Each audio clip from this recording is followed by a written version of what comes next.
evening and welcome to Bishop Auckland for tonight's Premier League Cup last 16 clash between Middlesbrough and Arsenal. Sitting second in the Premier League favourites, especially against a side that is struggling in the second tier of under-23s football. But Boro did top their qualifying group to reach this stage and have only lost once here in the competition, against Blackburn on match day 4. Arsenal, meanwhile, had to settle for second spot in Group A, but have returned to their free-scoring best this season. Only Manchester City have netted more goals than their 48 this season, while only Reading have conceded more than Middlesbrough. Expect goals in the northeast tonight. Thank you for joining us live on Arsenal.com, the Arsenal app, and on Middlesbrough's YouTube channel as well. I'm Max Jones. Alongside me is former Arsenal winger Adrian Clark. Good evening, Clarkie. Good evening, Max. Great to be here. Look, a win, a draw and a defeat since your breakdown special on the 3-1 win over Chelsea for Arsenal under-23s. It's stuttering from the Gunners, but a chance to pick up some momentum in a different competition tonight. Definitely, you can't. It's very difficult to gauge under-23 football because there's so much disruption during the week. Kevin Betsy might lose 3 or 4 of his players to the first team, and a number of his players have been involved in that group lately, of course, as well. So that won't have helped. I think you've always got to be careful judging a team on its results. I was impressed when I saw them against Chelsea. I thought it was a terrific performance, some real standouts, and the one player that everyone's talking about at the moment was just sensational, really, on the night, and that's Omari Hutchinson. Looking forward to seeing him this evening. From Arsenal's point of view, giving Middlesbrough a real test. Omari Hutchinson will be leading the Gunners out. You can see the bottom of your picture there, Middlesbrough getting ready. So let's have a run through the teams then, starting with Arsenal. Kevin Betsy has reverted to his 3 at the back system, so Mazida Gungbo, Alex Kirk and Zach Swanson start in front of Okonkwo in goal. At wing-back, Rua Walters begins on the right, while Lino Souza makes his first start on the left. Miguel Aziz, Jack Henry Francis and James Olayinka are in midfield, with Marcelo Flores supporting captain Omari Hutchinson in attack. And in the red shirts tonight for Mark Tinkler, well, it's a Middlesbrough side containing plenty of first-team experience. 34-year-old goalkeeper Luke Daniels has more than 200 Football League appearances to his name, while Toyosi Olasanya, James Leah-Saliki and striker Josh Coburn are no strangers to the senior game themselves. Coburn is the one to look out for in a Middlesbrough shirt tonight. The 19-year-old has scored 4 goals in 4 Premier League 2 appearances this season and recently signed a new long-term contract after scoring on his home debut. Adrian has mentioned a very strong side named by a good friend of yours, Mark Tinkler. Yeah, I played for England schoolboys with Tinks. He's a really good lad. He's an excellent, elegant midfielder back in the day for Leeds United and later Liverpool. Yeah, he's a very highly respected coach. I'm fascinated to see how his side fares tonight. But yeah, it's got some talented youngsters, but some more senior players as well. Siliki's 25, full international with Cameroon. Luke Daniels, vastly experienced, and Josh Coburn, what a goal it was against Tottenham Hotspur recently. So he will come into this game brimming with confidence. I think this is set for hopefully a few goals tonight. And you've got to lay it on the line, haven't you? It's a cup game. It's it's a knockout tie. There's no point holding back here. I'm looking for a high-tempo, attack-minded contest. It's what we're hoping for. These two sides, plenty of pedigree, plenty of good experience at bringing through youth to senior level, but unfortunately, in terms of their respective defences this season, they are within the bottom 4 in both the Premier League 2 divisions. There will be goals. It's the case of who strikes first, and of course, if it is level at full time, we will be going to extra time and then to penalties to find out who gets into the final 8 of this competition.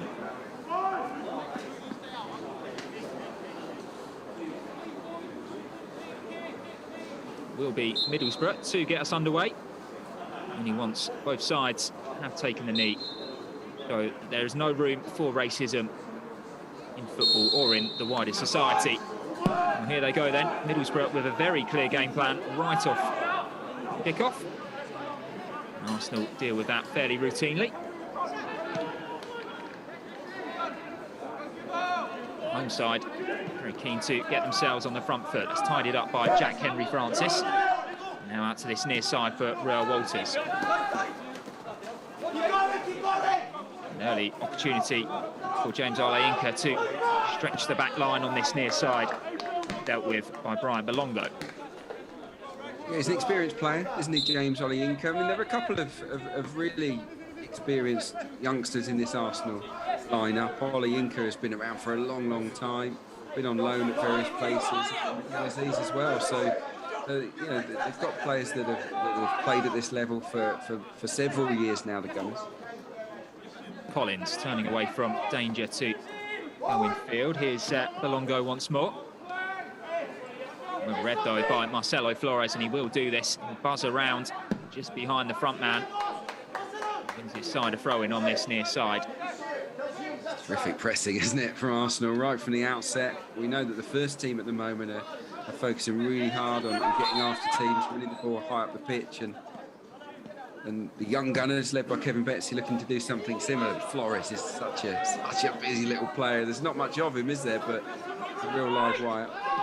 And Marcelo Flores, 3 goals in 7 in the Premier League 2 this season.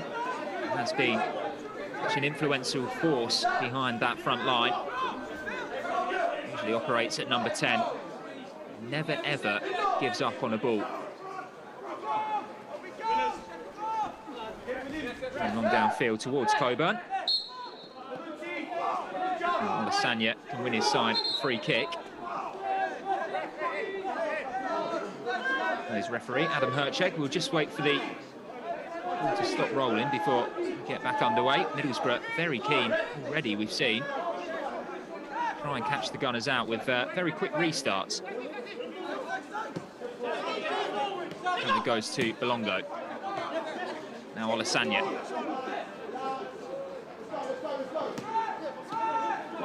Away from him by Zach Swanson. Now here's Hutchinson, wearing the captain's armband for the young Gunners.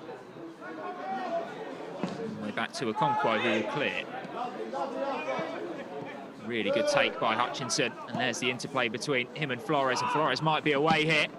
And Luke Daniels using all of his experience to sweep up in the Middlesbrough goal. Decision that he had to make as well, Adrian. He did, yeah. It was a good starting position, Daniels, but lovely one too, wasn't it, between the two star names, really, the ones that everyone's talking about at the moment here at Arsenal, Marcelo Flores and Amari Hutchinson, both really sharp in the early stages of this one. That was promising, but you have to say Daniels dealt with it well. Here's Walters. Good footwork in the early stages of this build-up by Lino Souza. Now Henry Francis can play it back out to that left-hand side. Flores. Now Aziz. Arsenal just trying to take the sting out of things from Middlesbrough's fast start. Get that bit of control so they can dictate the tempo themselves, the visiting side. That's a good ball into space by Zach Swanson. Now, here's Souza. Waiting for the support from Flores. He'll try to go himself. Losing out will be an Arsenal throw-in. Yeah, I was pleased to see Zach Swanson involved with the first team recently. He impressed me in the game against Chelsea. He played one half at fullback, the other as a central midfielder. Obviously, a versatile young player. And tonight, he finds himself here on the ball on the right of the back three. So, yeah, he's clearly a very rounded footballer. That was a lovely switch pass from him a moment or two ago to Sousa. Did make the first team squad against Wolves. Struggled on his loan away from Arsenal. Spent a bit of time in the Dutch second division with Maastricht. Didn't go to plan, but he's come back and he's become an integral part of this second string setup under Kevin Betsy. As Adrian mentioned, he's so versatile. Covered him in plenty of games this season, this man here. He's ended up playing in 3 or 4 different positions across 90 minutes. Henry Francis to Hutchinson. Under immediate pressure. Middlesbrough players. Lindo it was going in for the challenge. Now Aziz looking for Flores in the area. Read again by the host defence. No one up there in support, though. It's a really nice first touch by Oleinka. Might break now for Hutchinson. Lines up a strike. Well, he had to save that one. I'm not sure he knew too much about the rebound. Luke Daniels just managed to get his body behind it, and that was enough to keep out Hutchinson. Well, that was fantastic, wasn't it? That was beautiful interplay from Arsenal. Beautiful little cushion touch, wasn't it, around the corner, I think, from Oleinka, and Hutchinson involved, Flores as well in the end. I think, you know, it's fortunate in a way, Daniels, that the strike is straight at him. But yeah, Middlesbrough can't really get their foot on the ball at the moment, can they? It's all Arsenal. They're keeping the ball with real confidence on not the easiest to play surfaces. Slightly struggling to get out at the moment, Middlesbrough, but they do have a bit of space and a bit of time now with Belongo. Playing across for Lindo. Now Nathan Wood. Bringing Saliki into play. He's going to look long over the top. Watched all the way, though, by Alex Kirk. Now for Walters.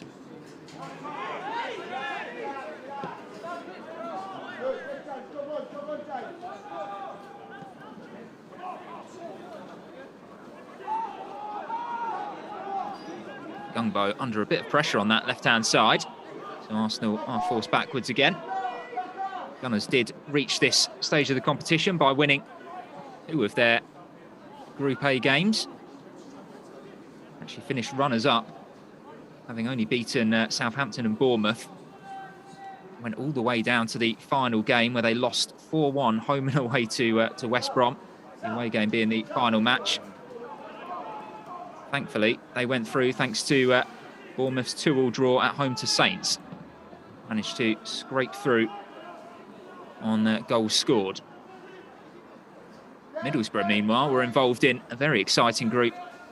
All 4 teams ended up on 9 points, separated only by goal difference, in which Middlesbrough came out on top. Got their group and set up a tie with the Gunners here in Bishop Auckland.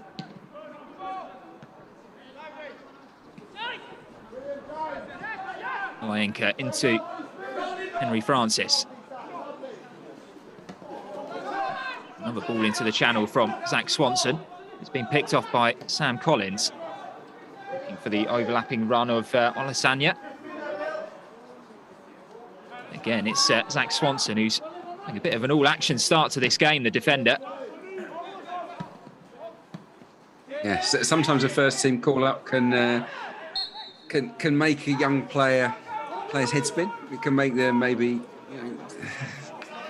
think they're maybe above matches like this at this level, but clearly not the case here. It can also give you that boost in confidence, and that's what's standing out right away here with Zach Swanson. He has a real spring in his step, wants to get out on the ball, he wants to be the player that brings the ball out of defence. His distribution is good, and yeah, he's been the standout performer, albeit after only sort of just under 9 minutes. But this is an opportunity, isn't it, for Middlesbrough?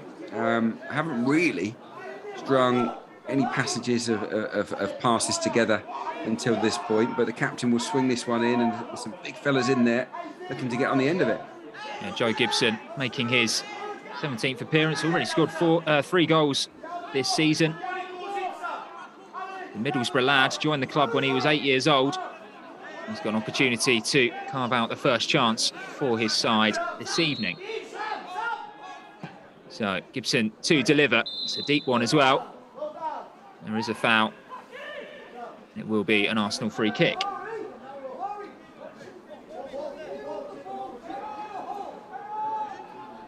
Good start, I think, from Arsenal. I think they'll be pleased with how they've gone about their work. They came up, didn't they, yesterday, stayed overnight, so they've prepared for this match. If it's a first-team fixture, it's they've had had a good away day. I think it would have been useful bonding exercise to spend a bit of time together on the road. And yeah, I think Kevin Betsy and the coaching staff will be pleased with the attitude. They seem at it tonight. Yeah, not only that, they came up yesterday. They trained at North Shields, where they were able to catch up with former gunner and 1977 Golden Boot winner Malcolm McDonald, known as Super Mac. Ah, very nice. Real legend in this part of the world, in the North East. Super Mac, wow. There's Henry Francis winning a challenge to Aziz. And now Henry Francis once more. Spraying possession to this right-hand side. Walters took a bit of a risk there up against Collins. And he's got pace here, Sam Collins. So he can get round the Arsenal fullback and deliver. Alex Kirk right underneath that one. Good positioning from the Arsenal centre-back. But it is a bit of a warning for these young gunners. It is, yeah. You can't afford any loose touches. It was, Collins was really quick to seize on that moment's hesitation from Rua Walters, obviously one of the more inexperienced members of the starting 11 tonight for Arsenal. Just looked a little bit edgy there. He was on him in a flash, wasn't he, Collins? Showed good pace. Cornet in the end couldn't get on the end of the cross. Just 17 years old, Rua Walters. Featured very prominently, though, in the under-23s this season. Here's an opportunity, though, for Middlesbrough. Cut out again, and it's that man there, Zach Swanson. He managed to read the danger and get himself across. There might be an opportunity for Amari Hutchinson to spring a counter-attack before he's brought down by Belongo. That will be a free kick. I wonder whether that will be the first booking of the game. Well, he'd be lucky to get away with it. It was sensational footwork, wasn't it, from Amari Hutchinson? He's got such quick feet, wonderful balance in possession. He just moved it from one foot to the other and was cleaned out, wasn't he, by Belongo? He was keeping his distance from the referee. He's getting called over now. I think if this was at first team level, it's nailed on yellow card. So it'll be interesting to see what happens here. Nice little word of apology from him. He's a big lad, isn't he? The fullback. Wonder whether you ever use that tactic, Adrian, of just trying to hide from the ref any time that he's possibly going into his pocket. You'd always try, but most will spot you. They'll hunt you down, that is for sure. To be fair, anyone that saw me play will know that I only made about 3 tackles a season, so it was a pretty rare event. What it does do, though, is it gives Arsenal an opportunity to restart this match a bit higher up the pitch. Here's Swanson. Going back to Alex Kirk, looking for support ahead of him. Instead, he's had to turn to find Okonkwo in goal. Arsenal do go long this time. That's going to be too far ahead of Flores. It's good to mix it up. Okay, it looks a bad ball, doesn't it? It looks like it's really wasteful from Okonkwo, but I think sometimes you want to draw the opposition onto you before going long and dropping the ball into the feet of a forward. And I think that's what Arsenal are looking to do whenever they have the opportunity. Just the radar was off on that occasion. Belongo also going long, looking for Olasanya. Straight into the half of Okonkwo, though, who will clear under a bit of pressure. Rua Walters this time is a bit more alert to it. Now here's Hutchinson on the halfway line. It's a crunching challenge on him. And desperate to not allow him any space to turn. Here he is now. Winning the throw-in. He's going to get a bit of treatment tonight, isn't he, Hutchinson?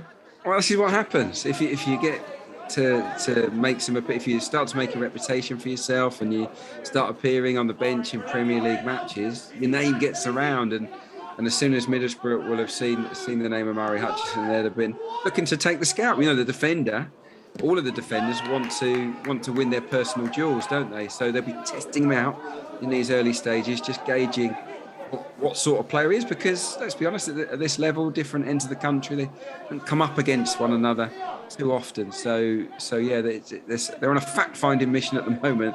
I think Amari has certainly found out that Middlesbrough aren't going to hold back in terms of aggression.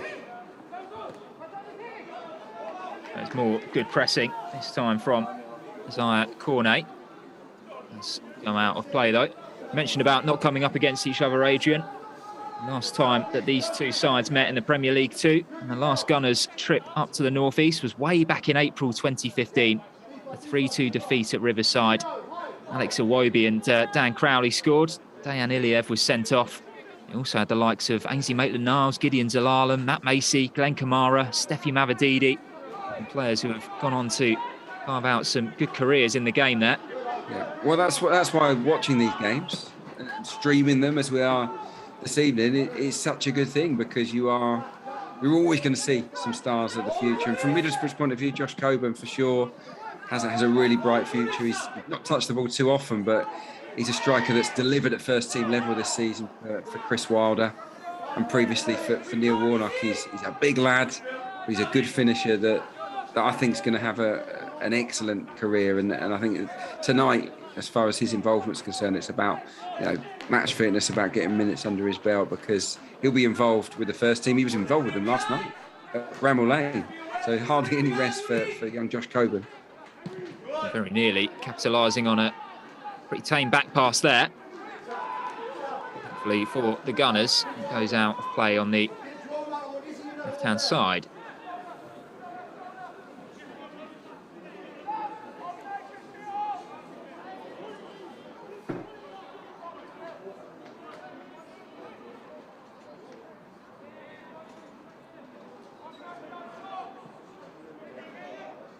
Losing out again there, the Gunners.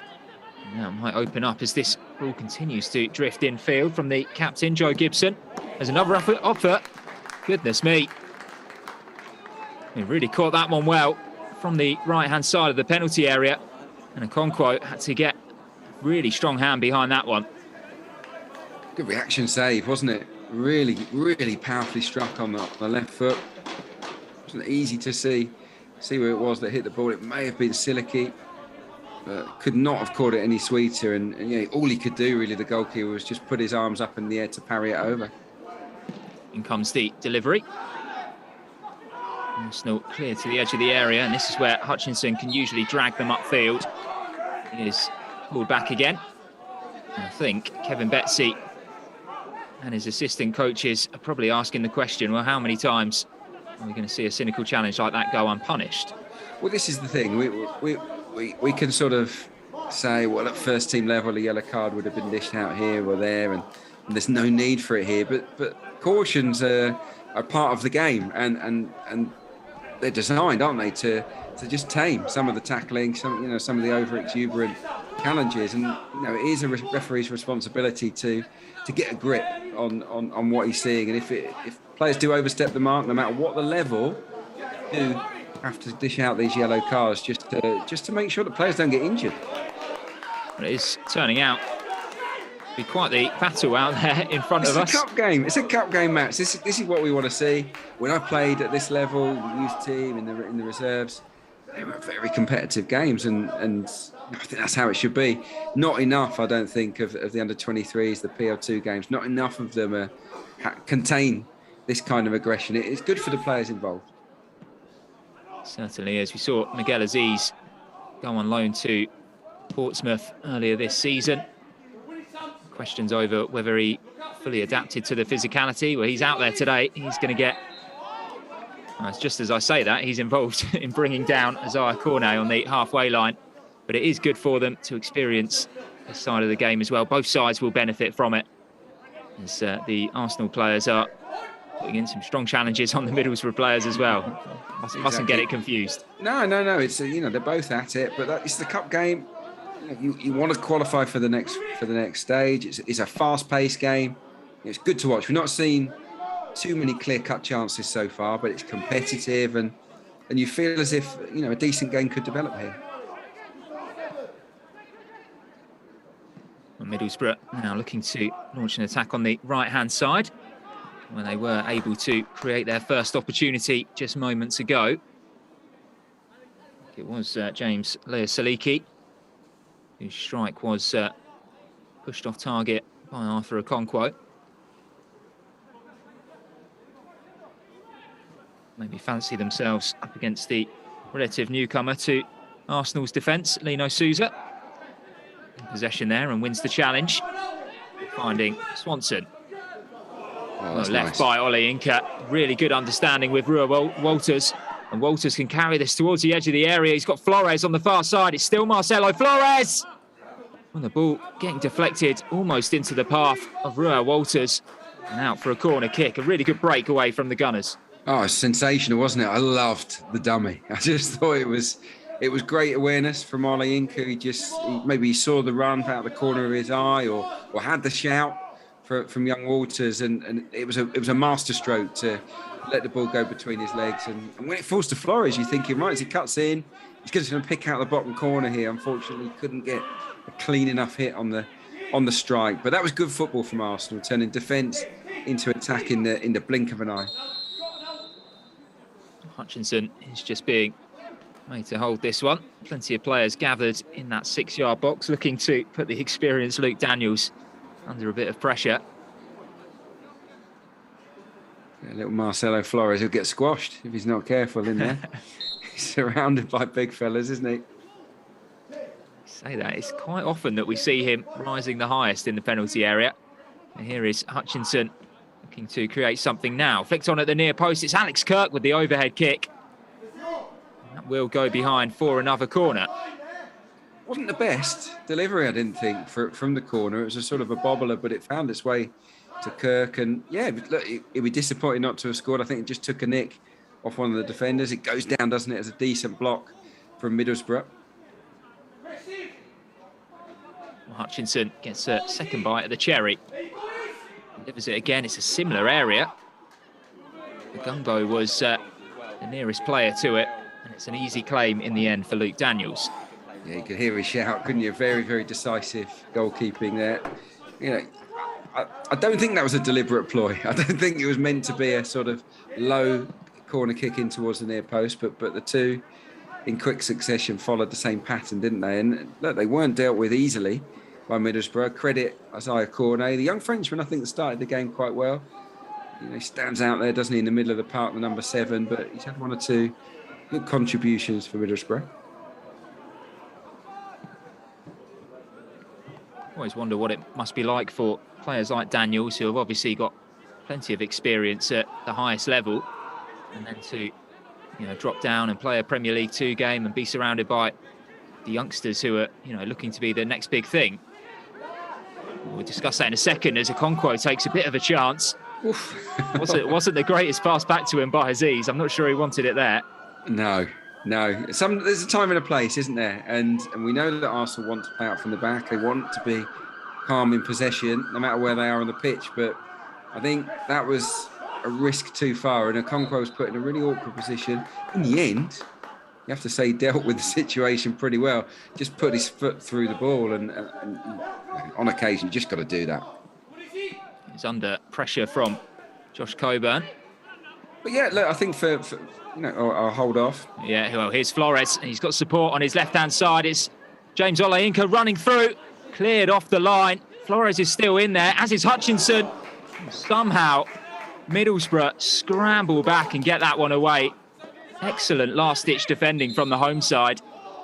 The ball has gone out on this near side. How did Arsenal not score? Oh, it has to go down as a bad miss. I think Belongo it was with the block on the line, the left back, but Hutchinson cannot believe it. You can see it on his face. He had plenty of time there. It was a good turnover, wasn't it? Again, Flores at the fore. And the ball just wouldn't fall kindly for Arsenal inside the box. I think give credit to the way that Middlesbrough sort of scrambled their way out of it.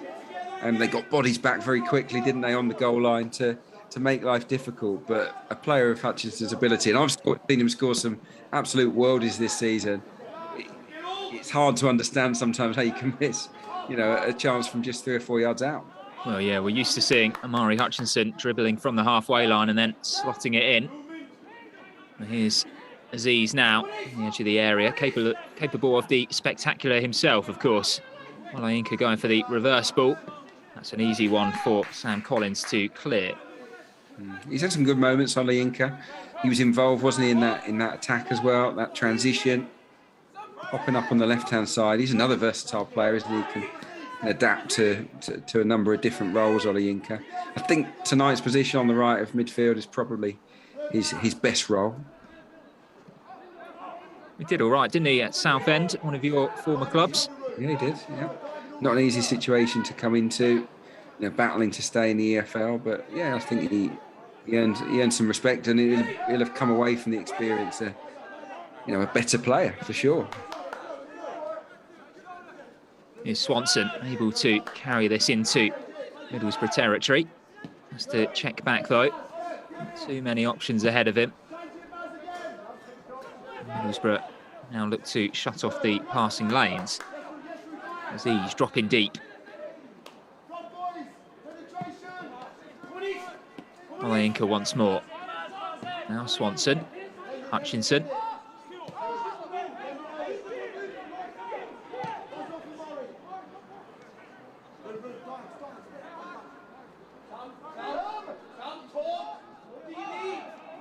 Aziz back to Gungbo. The Gunners are being made to work a bit to find a bit of space, although Coburn's slip there might allow some space on this near side. And that being said, it's Olasanya who can bring this one away under a bit of pressure now from Gungbo and Olayinka before being brought down by Swanson. And it's going to be a free kick to Middlesbrough once more, and surely within shooting range. Well, definitely, yeah. No, they'll be eyeing this one up for a direct shot on goal, that's for sure. Olasanya did well there. It's once or twice he's turned, got on the half turn and opened his legs. He's travelled with the ball at his feet, and he looks like quite a powerful runner. Had first team experience, of course, at Middlesbrough. I think 3 substitute appearances earlier on in the campaign. Fallen, hasn't really had an opportunity under Chris Wilder. So these kind of games are an opportunity for him to really impress the new manager. But that was a good run. At the Swanson, there's not a lot Swanson can do. All he did was hold his ground, and the forward runs into him. I guess you have to say it's obstruction. 2 Boro players over it. One of them, the captain, Joe Gibson, on his right foot. The other, James Lair-Saliki, on his left.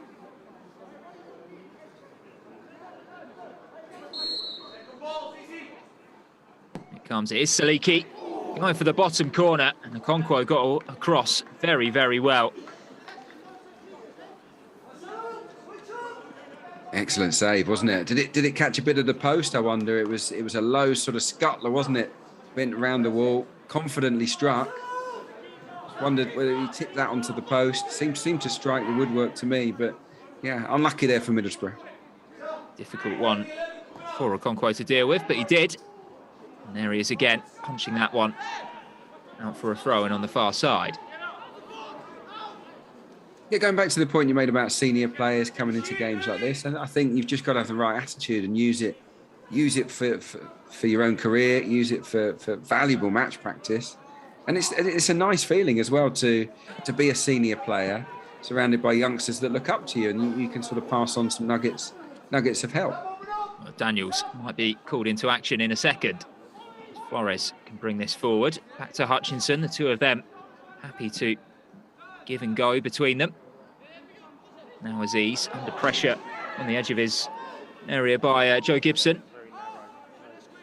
I think Aziz is a little bit lethargic in the opening stages of this game. I think I've seen him play much sharper than what we've seen so far. He just needs to get the ball and move it quickly. I think he's just taking that extra touch at the moment, holding on to it a little bit too long. Miguel Aziz, he's just a bit short on confidence. I think when you go away on loan and it doesn't go your way, and then maybe the phone doesn't ring and you're sort of back in the under 23s, it can damage you. It can affect your morale and confidence.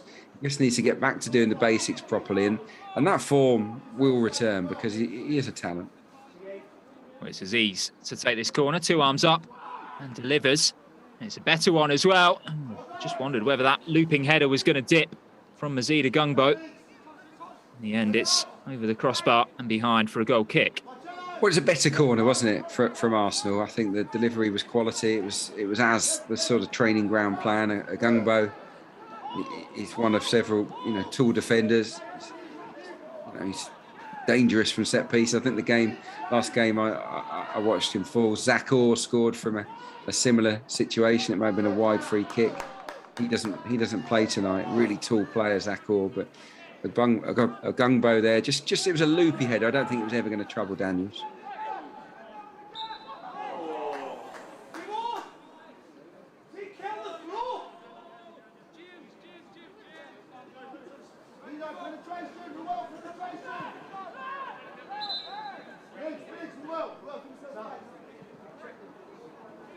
Let's wait for referee Adam Hercheg to be happy to restart this one. Now you mentioned it, Adrian, there isn't too much height in this Arsenal back line, is there? No, I think Middlesbrough are the taller side, for sure. Alex Kirk is a pretty big unit there on the ball. He's got a good right foot as well. Just overcooks that one, but yeah, I remember from previous games he's hit some really nice long diagonals. But no, we're not the tallest Arsenal, so we're looking to do most of their damage from open play. And I think in open play, Arsenal have certainly been the brighter side in this first half. Middlesbrough have got some good legs, a little bit of power about them inside the opposition half. When they can get a little bit of space to run into, they look dangerous, but haven't really strung any moves together, have they, Middlesbrough? You know, when you think about 3, 4, 5, 6 passes in a row, that's been a rarity. Here's Cornet, who has been a bright spark for them in midfield, as is this man here, Sam Collins, full of running on the left-hand side. Gets it back here. Olayinka reads the pass. Now Flores can get this one out of his feet and move forward. Hutchinson. Too many options ahead of him.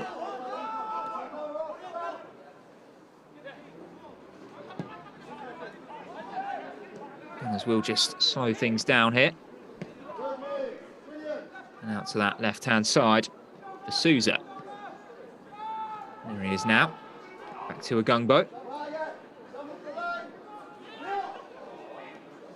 He's able to capitalise on a loose ball. Just not enough conviction on that final ball. Belongo just got across there, didn't he, to make the interception. But yeah, Arsenal working hard. I think that the coaching staff will be pleased with the mindset of the team. You just look at the moment, the difference. You know, I think Arsenal have been the stronger outfit. The reason the scores are still level is that inside the box, when those half chances, or better than half chances, have arrived, they haven't quite had that composure and clinical edge tonight so far, Arsenal. But potentially that will come.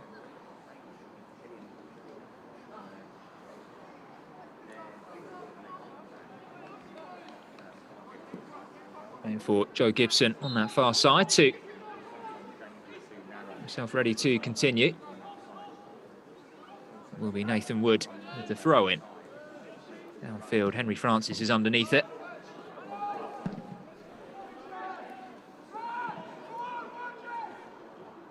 Alex Kirk battling away with Toyosi Olasanya. He's emerged with the ball. The midfielder only to put it out for an Arsenal throw-in.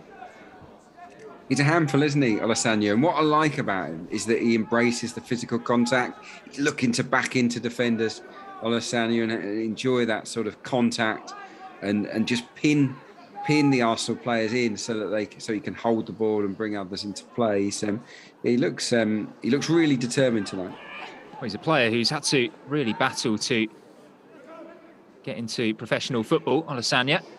Well, just see this chance here as Coburn's looking for the return ball. It wasn't good enough. It was offside in the end. It was Olasanya. In fact, it was Saliki who was looking for the return pass for Coburn. But Olasanya, pro career, began with AFC Wimbledon, made his EFL debut against Newport, where he scored on the penalty spot. He also had trials at Chelsea, then dipped into non-league for a bit. Walton Casuals, Fleet Town, Gosport Borough, Cheshunt, Billericay as well, before joining Middlesbrough. Still only 24, plenty of time for him to make his mark in the senior game. Yeah, look, Middlesbrough are very good at plucking out players from non-league. They've got an excellent academy as well. So many quality youngsters have come through at Middlesbrough in recent times. Honestly, it's a credit to the club, really is. And Isaiah Jones, one of the guys was probably the best player in Middlesbrough's first team at the moment, the right wing back. He himself had a spell in non-league. So look, the pathway isn't always academy all the way through to reserves into first team. You can dip out and come back in. You've just got to keep on doing the business. And in fact, the fact that he's come back to this level just shows how shows what a good character he's got, and that determination and will to be a professional footballer burns strong. Well, a lot of that good work in recruitment's being done by their head of recruitment, Martin Carter. Focused a lot on Greater London area, found the likes of Isaiah Jones, Jed Spence, Of course, Olasanya as well, as we mentioned. But also Brian Belongo, who's wearing number 3 tonight. It's clever. It's clever. You know, look for players outside of your catchment area that maybe the big clubs in London aren't looking at that level. So, you know, you can follow and track the progress of these players and give them an opportunity on trial normally, I guess. And if they fit in, you can get yourself a bargain. I mean, Jones and Spence are 2 absolute nailed-on Premier League fullbacks. I mean, they're tremendous footballers. So, and they're just one of several that have come through in recent times at Middlesbrough. You know. So, yeah, they're doing a fantastic job recruitment-wise at first team and academy level. Oh, it's going to be a bit too long for Olayinka.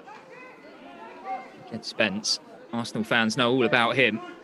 Caused them all sorts of issues, didn't he? He did. I would say it was a game of his life, but I've watched a lot of Forest this season. He's like that every week.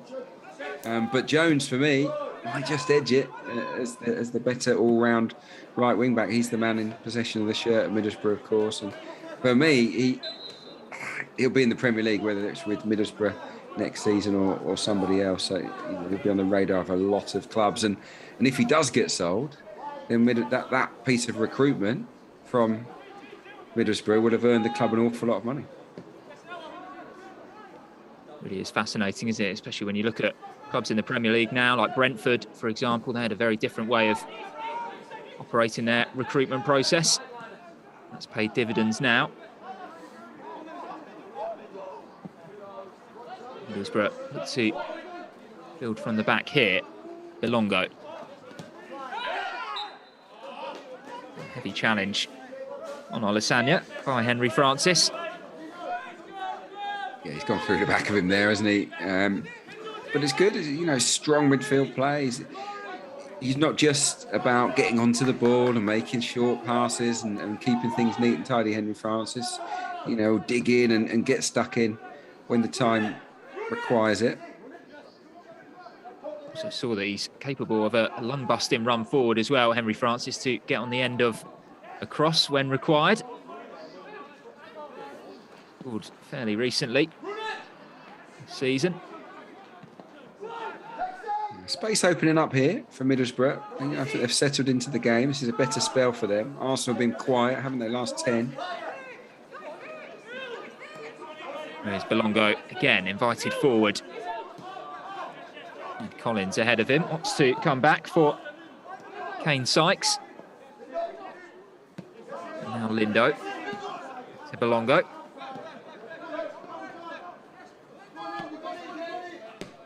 More of a sustained spell of possession from the home side. Much more like it. You're giving the Arsenal players, getting them to chase the ball. Well, Collins very nearly beating Royal Walters to the ball. In fact, he might have got the better of the Arsenal fullback there, were it not for Alex Kirk coming across to sweep up. Yeah, it was good defending on the cover. Yeah, Royal Walters has got his hands full, I think, with Collins. He's a pretty sharp left wing back, I suppose we should probably call him. But Belongo's caught the eye. He's been really strong down this left-hand side. It's a nice combination between the 3 and number 11. Belongo, another player plucked from non-league. He's playing for Kingstonian. Had a few trials at Chelsea as well, trained with the senior side before being picked up by Boro. They have really got themselves a bit of a gem if the first 39 minutes are anything to go by. Here's Collins. Now Olasanya. Plenty of players around him, but he's managed to keep going, the midfielder. Olasanya with the ball in. Coburn can't direct that one goalwards, but it will be a corner. Yeah, he's been the standout, hasn't he, from Middlesbrough's point of view. Certainly in the attacking part of the field. It was a nice sharp 1-2 with Collins again. And yeah, this is the best spell of the game for the home side, no doubt about it. Arsenal, you know, just got into their shell a touch. They don't want to be conceding here just before half time.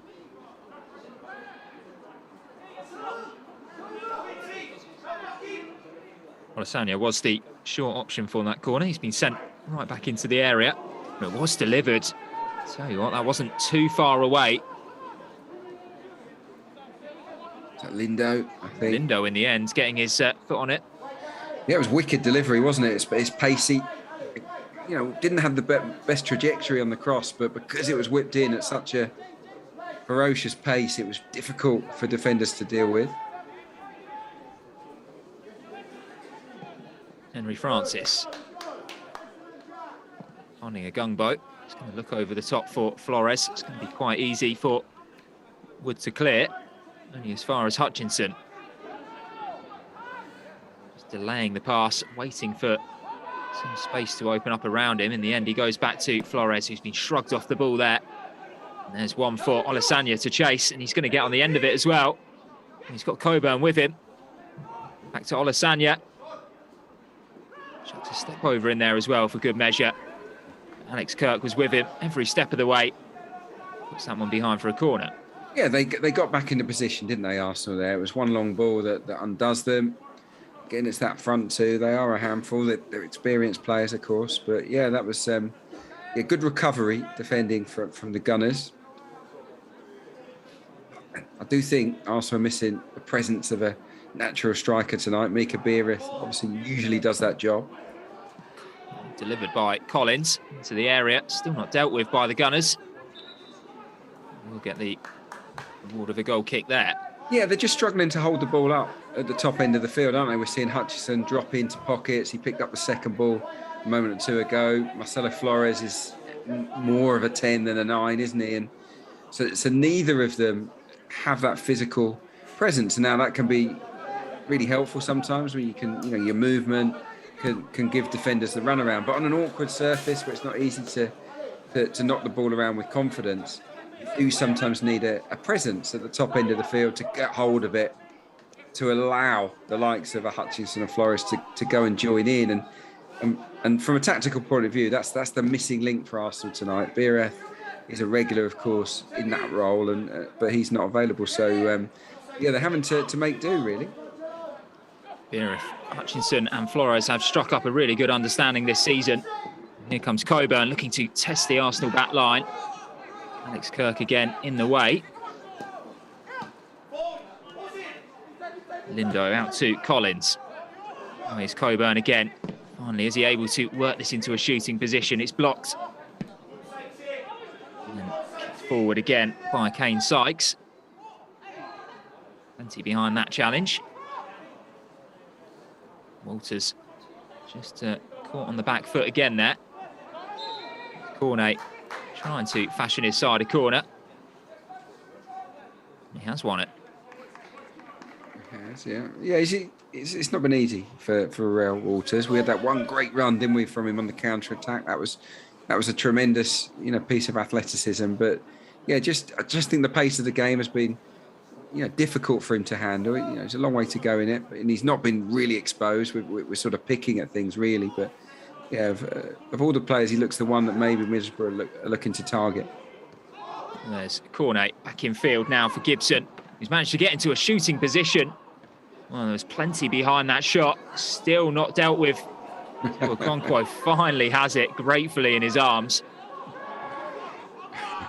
You can't be good, be lucky, eh? That was bouncing around a lot, wasn't it? It was not the most convincing of clearances, but yeah, as the ball spun into the air, he recovered well and he was quick to seize on that second ball, Okonkwo. But Arsenal don't want to give away too many set pieces. Middlesbrough look really dangerous from them. There's Lea Saliki finding Olasanya. Two midfielders. Lea Saliki looks like he might have pulled up in midfield. Sure, we'll go back to that in a second. And he's on the floor now, the Middlesbrough midfielder. Had a tough season since joining on loan from Rennes. A slight suspicion it might get worse here. Went down off the ball, there was no contact around him. He saw immediately, as soon as he laid off the ball and made a surging run forward, he grabbed it was either his hamstring or his quad. Looks to be a hamstring, Adrian.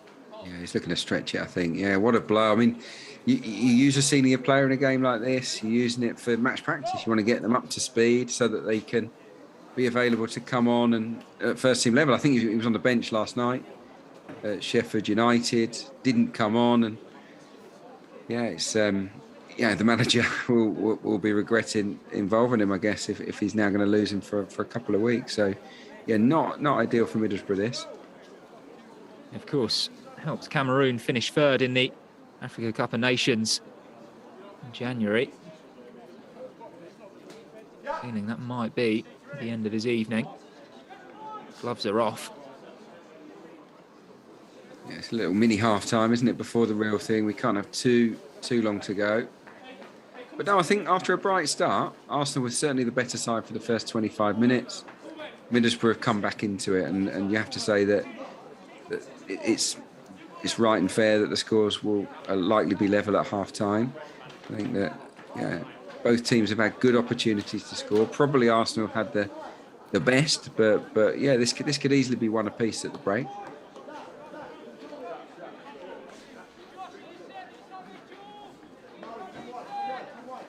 We're not going to have a drop ball. Arsenal were in possession when Saliki did go down.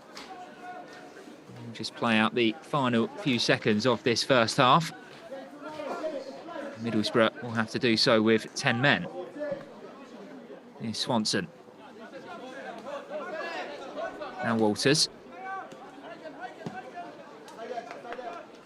Is there enough time for Arsenal to get themselves forward and try to break the deadlock before half-time?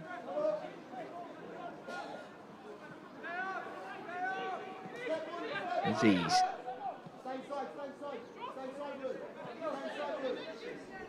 Middlesbrough holding their shape very well for a side playing with one man fewer. Well, yeah, if you're the spare man, you've just got to be a bit braver and bring the ball out. Everybody else is pretty much man marked. Good ball. Going a bit more direct now. Now Flores. Gunglo it was who had made the surging run forward there. Switch of play to pick out Hutchinson brilliantly on this side of the penalty area. Still Hutchinson. He's so lively, isn't he, in those positions. Picked out brilliantly. Does mean that Middlesbrough can bring on their substitute, Jack Stott, number 16. Yeah, it was an excellent ball, wasn't it, into Hutchinson. His first touch was perfect. Shifts it onto his stronger right, but of course the angle is against him. It's really tight, and not for the first time in this opening period. Middlesbrough get bodies between a blue shirt and the goal, and there's 2 or 3 players there to make the block. But yeah, Hutchinson is a menace. Whenever he got the ball at his feet, the opposition team can't relax at all. It's Hutchinson delivering this one. It's a dangerous ball as well. Still not cleared by Middlesbrough. 2 Arsenal players go to ground. Wondering whether there was a clash of heads in there. Well, the referee's seen enough from the first half, so both sides will go in. And hopefully the 2 players on the floor, one of them Alex Kirk, the other Mazida Gungbo, will be able to get the treatment that they need. But 45 minutes gone here in the northeast. It's been a good battle between these 2 sides. Plenty of places between them in the 2 divisions, but it's been a proper cup tie. All action at both ends. No real clear-cut opportunities. Mari Hutchinson did have one cleared off the line. Lea Saliki forced Arthur Okonkwo into 2 smart stops. So far, no breakthrough. Will need to be a goal in the next 45 minutes, or else we're headed to extra time and penalties. Half time here, it's Middlesbrough 0, Arsenal 0.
Welcome back to tonight's Premier League Cup last 16 tie between Middlesbrough and Arsenal.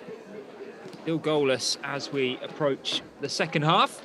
You can see the home side ready to get underway, and Arsenal are just filtering out now.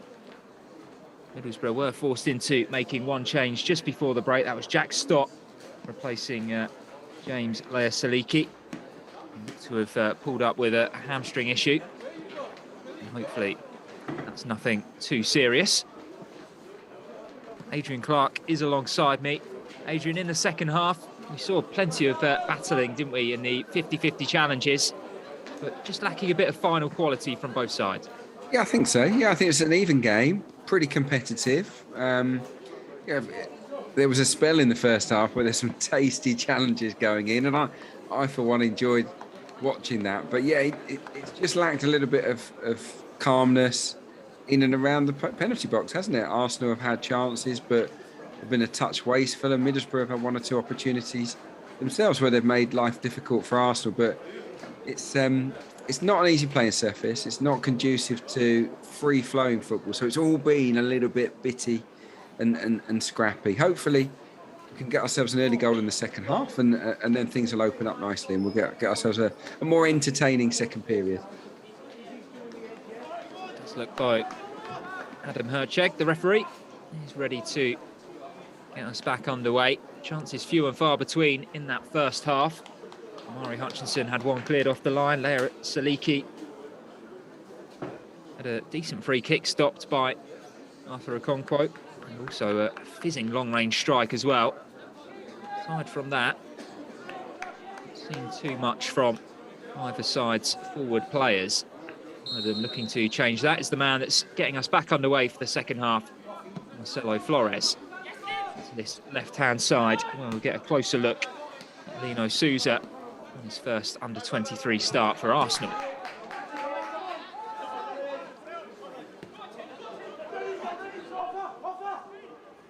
Back with Okonkwo now. A few touches. He took a risk with the pass as well. Middlesbrough pressing very high up the pitch, and they've managed to win it back through Joe Gibson, only momentarily. Middlesbrough doing exactly what they did in the opening stage of that first half, coming out strongly. Yeah, it was a good press. I mean, Okonkwo, again, not for the first time, opting to take on the risky pass. Again, he knocks it out of play there. I know that Arsenal's goalkeepers are encouraged to play this way, and there are huge benefits. We've seen that with Aaron Ramsdale, but yeah, it's not come off as often as they've liked for Okonkwo so far. And yeah, that previous pass really did put a Gungbo under too much pressure, really. Here's Aziz harrowing a pass out to the right-hand side. Hutchinson right underneath it. I wonder what will happen, Adrian, if the scores do remain. Two options from a striking perspective on the bench for Arsenal. They are mainly wide players, the likes of Joel Adeo, Nathan Butler-Oyedeji as well. Yeah, it's they're just lacking that centre forward, aren't they? We talked about it just before half time. BRF offers that centre forward platform. He can hold it up and bring others into play, and so Arsenal having to adapt their tactical approach, and it's something they're not used to, and I think it shows a little bit. That's why we're not seeing them looking as fluent as we often do inside the final third. I think Flores and Hutchinson have been bright and sharp at times, but there's not been enough combination play, I'd suggest, between the forwards. Perhaps just lacking a focal point up top. Yeah, exactly. Here's Middlesbrough getting us back underway. Collins with the throw-in. Belongo, who went down for a challenge by Mari Hutchinson. Middlesbrough do win the free kick, which they go short from. All the way back to their goalkeeper, Daniels. Now Wood. Joe Gibson under a bit of pressure from Flores. He sees the throw-in. Flores very keen to get Arsenal back underway as quickly as possible.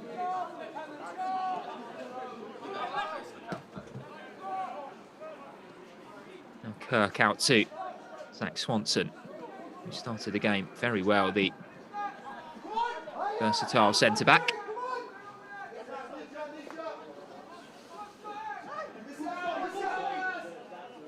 Ogungbo goes down again, this time by Jack Stott, the substitute. Yeah, they're pressing well, aren't they, Middlesbrough? Under Chris Wilder in the first team, they play some lovely football. Boro, really fluid with the flying wing backs, of course, and lots of passing and movement. But they're also hard working off the ball, and we're seeing that from the under 23s here under Mark Tinkler. Picked up by Cornet. Pressed in the first half as well. Now with Sykes trying to fend off Marcelo Flores and the referee.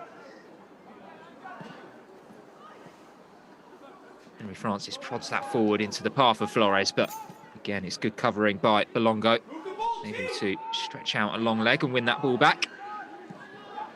Yeah, Belongo looks like a player that can do a job at centre half as well as at full back. He's obviously got the physicality to do that. He's been a bit of an eye catcher, I have to say, for the home team. Still only 20 years old, Belongo. Ziz angling that one for Olayinka, who goes down, cries for a free kick. Being told to get back up by the referee. Arsenal still in possession though with Hutchinson. Now Ogungbo. Ziz once more, starting to find his passing range a bit more, Miguel Aziz. Now Swanson trying to thread one through again for Olayinka, who's making these bursting runs forward from midfield. Didn't time that one right on that occasion. He is offside. Yeah, he's got power, hasn't he, Olayinka? Once he gets into his stride, I wouldn't want to mark him. I wouldn't want to be tracking those forward runs because he's good, I'd imagine, over slightly longer distances. So it was the right idea from Zach Swanson. I always like to see it, especially when you've got three centre halves. I'd like to see one of them step out into midfield to go and join in and prompt and be a playmaker of sorts. And that's what Swanson is more than capable of. Well, he's taken this one in his path really well. A chance for Middlesbrough into the area and blocked on its way through by Aziz. Able to carry this one away. It was again Toyosi Olasanya who was able to pick that one out of the sky really well and just start running towards the Arsenal penalty area. I think he'll feel he should have done a bit better there. Well, he just delayed, didn't he? I think the pitch maybe caught up with him a touch. He couldn't get the ball under control. Towards the end of the first half, one long ball got Olasanya in, didn't it? And he caused a problem, and there we saw it again. So that Arsenal back three have to be careful to get their positioning right, the starting position.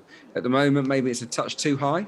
So when Arsenal are on the front foot, they obviously want to squeeze up, but from those turnovers and transitions, they've got to be watchful that Middlesbrough don't turn the ball over the top and catch them out, because Olasanya's got that power and pace to get away from it. I think that was Swanson again, by the way, who got back in to slow him down. So terrific defending.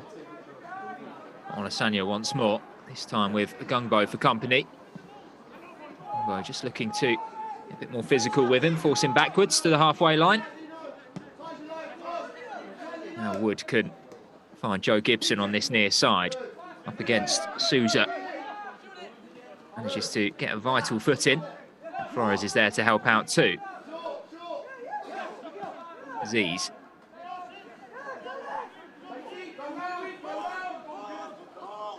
Ogungbo once more. Aziz Ogungbo, another versatile player, Republic of Ireland Youth International. Can play at left wing back, left back, centre back. Played in the back four, played in the back three. I'll tell you what, took a risk there, didn't they? Oh, I like that though. That was cocky from the goalkeeper, wasn't it? Looked down, he was just a little dink over Olayinka. Wasn't phased at all, was he, by the on-rushing midfielder? That was, yeah. If I was the gaffer, I'd probably be a little bit nervous about moments like that. But he was fully in control. He knew exactly what he was doing, didn't he? Really confident play from the goalkeeper. Sousa's done well, hasn't he, at left back? He's been nice and steady. Okay, he's not had major contributions inside the final third, but he's not really been exposed at any point. He looks comfortable at the level. You know, he's only a young player, but January arrival, wasn't he, from West Bromwich Albion? Looks okay. Yeah, England under-16 youth international of Portuguese descent. One from West Brom's academy at the start of last month. Actually made his under-18s debut for the Baggies as a 15-year-old. Made his Premier League debut at 16, so very used to playing above his age group. Still only 17. First start for Arsenal after making his debut from the bench against Liverpool. Nice bit of footwork on that far side by Stott, who's continued his run.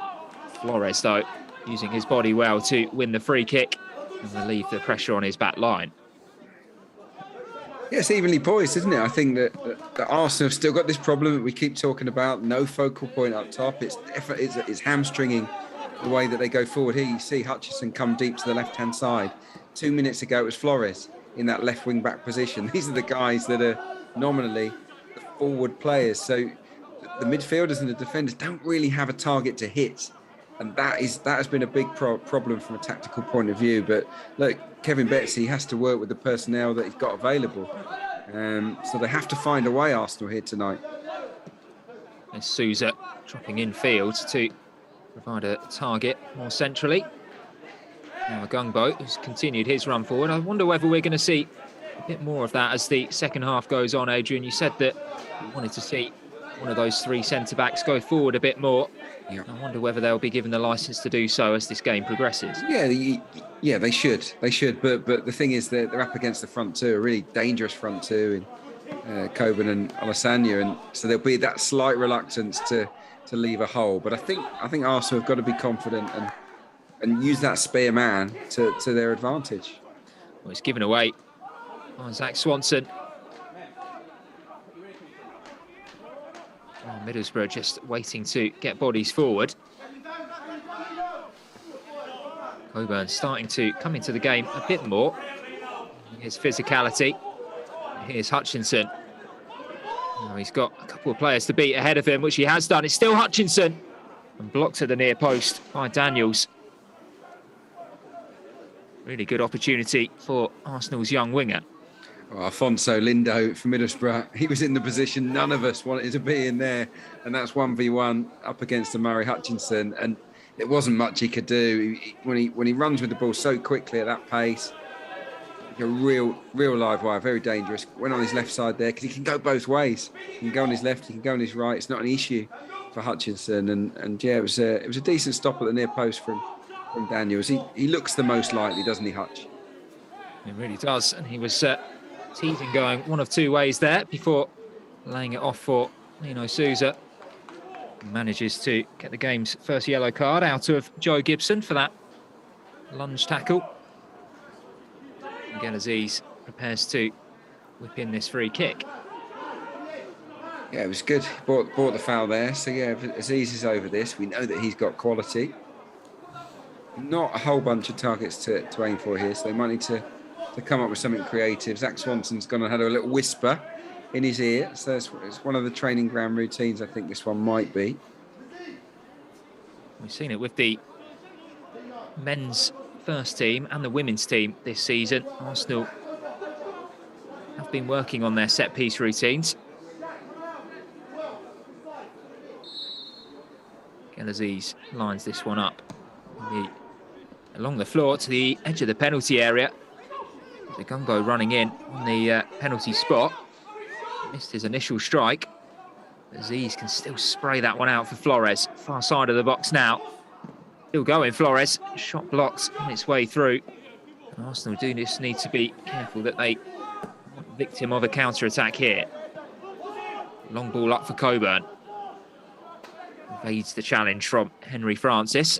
Now going one-on-one with Swanson. Francis was back there to protect the ball, carry it away. Yeah, a little v large, wasn't it, there with Jack Henry Francis up against Coburn. But yeah, the little man came good, showed good strength. Aziz has been better, hasn't he? I thought towards the end of the first half, he was looking sharper, and the same can be said for the start of the second period. Is that those switch passes are coming off Miguel Aziz, no doubt about it. It's a lovely pick out for Flores.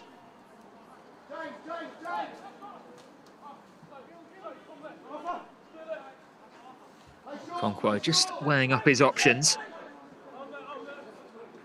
Seen the goalkeeper's not usually in too much of a rush to get rid of it. He'd rather keep hold of the ball, make sure that Arsenal do start their attack from deep. Although that one is a pretty tough one for Aziz to deal with. Arsenal have got away with it here, though. Good build-up play from the back, and Agungbo can continue going forward as well. Hutchinson got in his way. Agungbo can still what a shame. Going before he's brought down. Look, it was hairy, wasn't it? Middlesbrough. I think the message from Mark Tinkler, Middlesbrough's manager, is they will mess around with it at the back.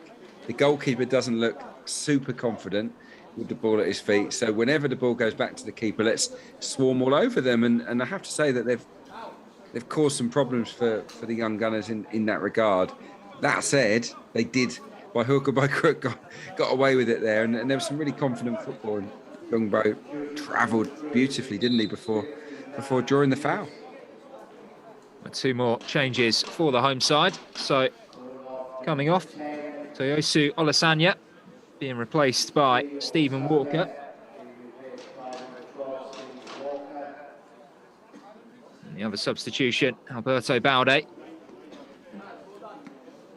going to be coming onto the pitch as well. Going to be replacing Josh Coburn. Yeah, it's a pre-planned double substitution, isn't it? You look at the clock; it's on the hour mark. Give the front two an hour. That would have been a message from Chris Wilder. So, yeah, I don't think there'll be too many complaints from the Arsenal back three. They'll be pleased to see the back of them, even though they didn't have, ultimately impact the game. Coburn was probably deemed a slight disappointment tonight, but they were a handful, those two. So, it's positive news, I think, from an Arsenal perspective.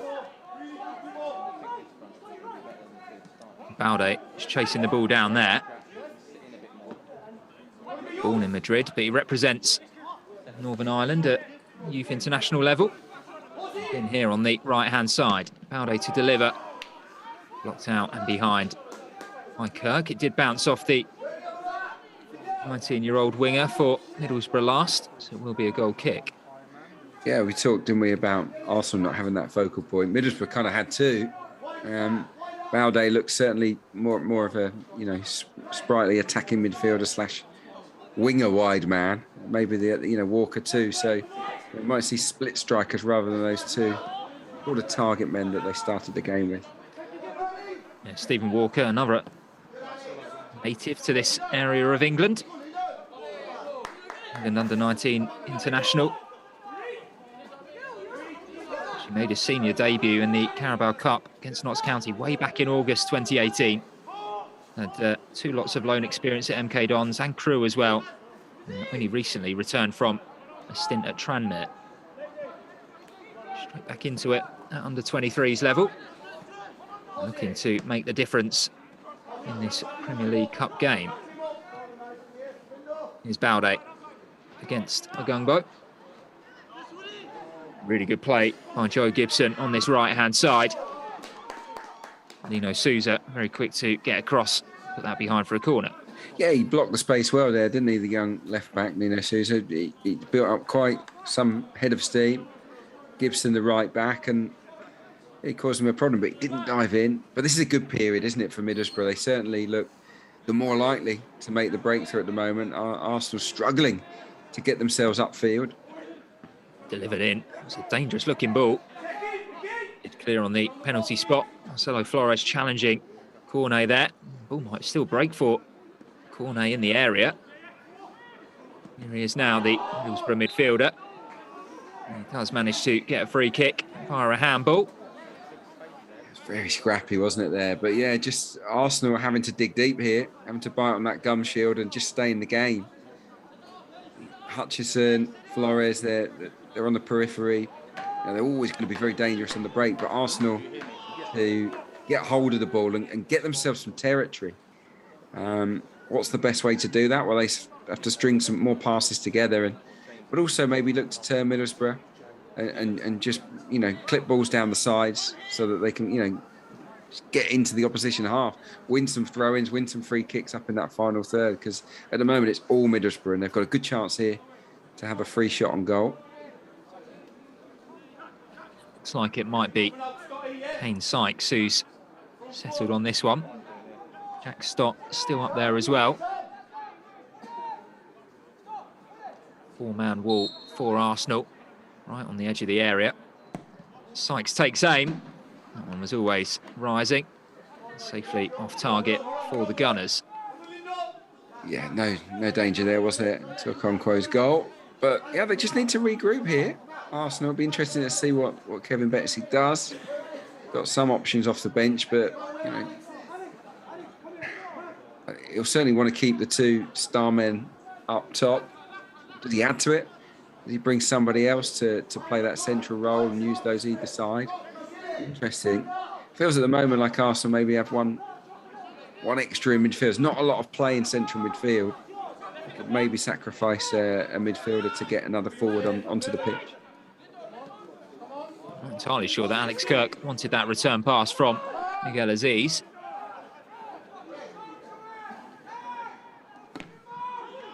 Stephen Walker dwelled on the ball a bit too long, and Arsenal do win a goal kick. Interesting looking at this Gunners back line. They have chopped and changed in recent weeks. I guess that goes some of the way to explaining why only 2 teams in the top division of the Premier League 2 have conceded more than Arsenal's 40 this season. It's not a stat they'd be proud of, is it? It's, no, a lot of the time they've had to rely on their forward players to bail them out. Yeah, I think continuity at the back is important, but also it feels a lot like a lot of the less experienced players are at the back. In midfield, lots of mileage on the clock, but at the back, rookies just learning their way.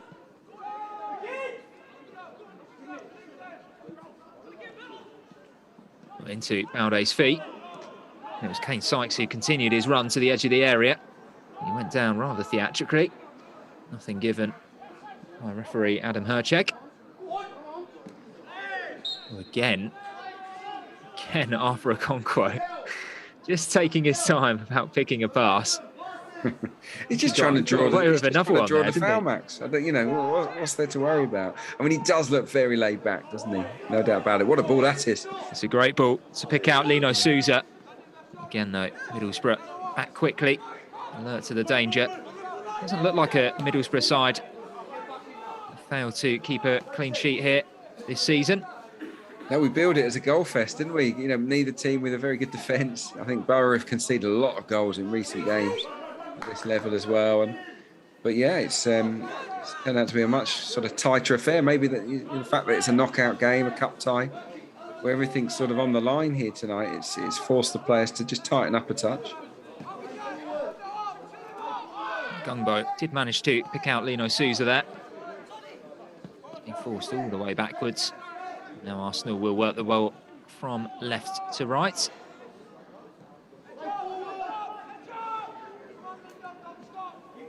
Swanson invited to step out of defence, pick out Olayinka.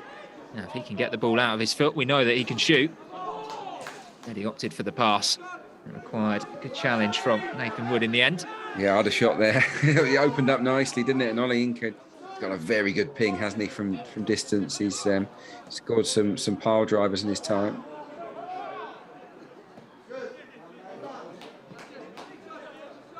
Hutchinson gets us back underway quickly from the throw-in. Now Aziz, 67 minutes on the clock, still goalless. Not too many chances to speak of in this second half. Walters. Flores. Yeah, it's not been a thriller for Alex Kirk or for Zach Swanson to run onto.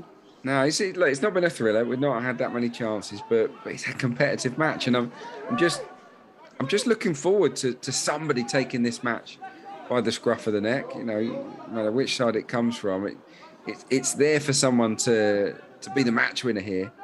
and produce a rare moment of real quality inside that final third.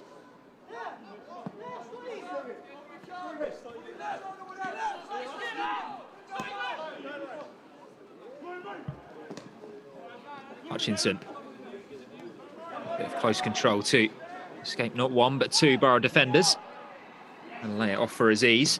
Again, within shooting range. That's an easy claim for Daniels. That's worth a try.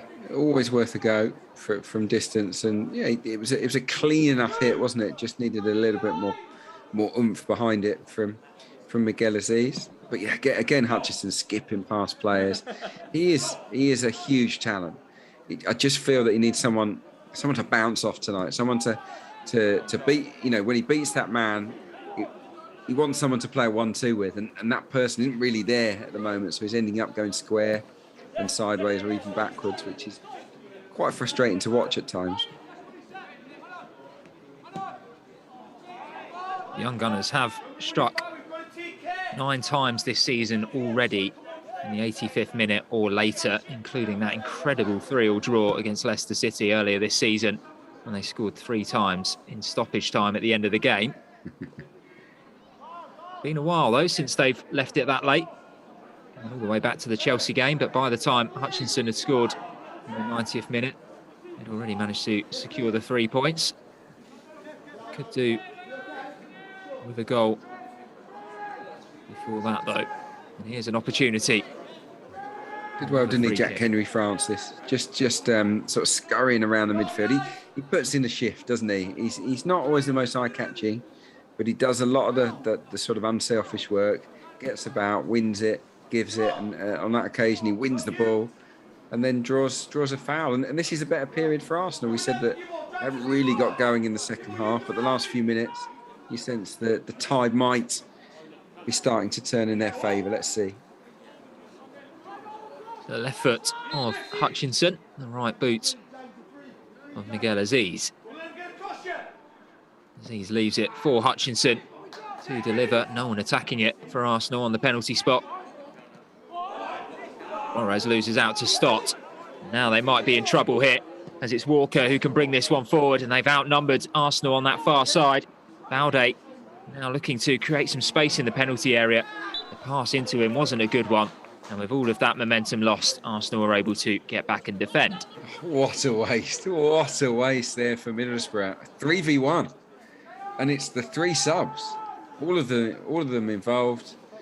Balde, Walker, etc. It was, they were in a great position there.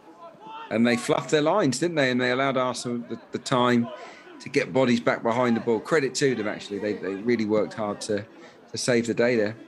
A bit too much from Flores there, and it's Walker who gets the effort deflected behind for a corner. Marcelo Flores just trying to dribble his way out of danger and right back into it again. It's that congested midfield area. Yeah, it's a time and a place, isn't it, on the field, and you just got to be aware. I think that comes with experience and age. Just you feel untouchable when you're young. You think I can get away from anyone in any position, but. Yeah, almost proof costly there for Marcelo Flores, but I like his attitude. He's a real wholehearted player, isn't he? It comes from that far side. God, look at that near post. I mean, it must be a dozen players just sort of having a little chat around that near post. Well, that's why the referee's gone over, just to make sure. That's incredible. Not anything untoward going on. You see, if I was the corner taker here, I'd deliberately go to the far post, just to bring a surprise, and so should someone else, of course. There's corner. He does go far post. He's just behind Nathan Wood, who was retreating, but he gets that one back in. I'll tell you what, after a Okonkwo's done really well to react to that one, get back up and claim it. Good soft hands, and then a bit of bravery. So the soft hands took the sting out of the first shot, and then the real bravery to stick it in there to claim the slight loose ball. So yeah, that was good goalkeeping from Okonkwo.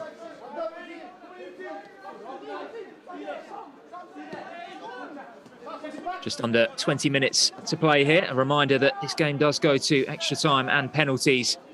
if it's still not settled by the time the 90 minutes are up. Already in the quarter-finals, Peterborough, Fulham, Wolves, West Brom and Derby managed to get through after extra time. West Brom against Leeds needs to be played. They need to decide a date on that one. Huddersfield Town against Stoke City is the other game going on tonight.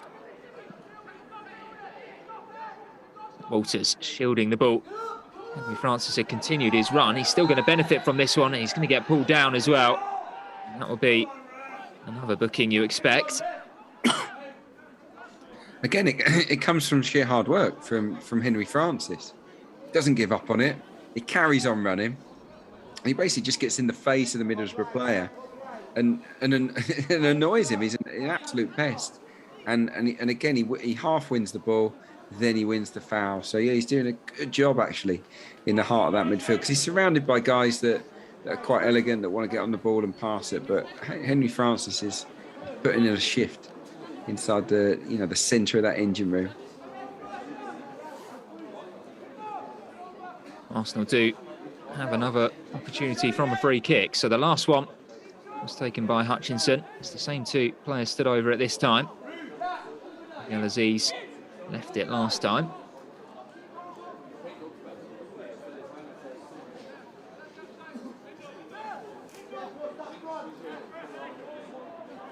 This time Hutchinson moves away. I was going to say no one had gone with him.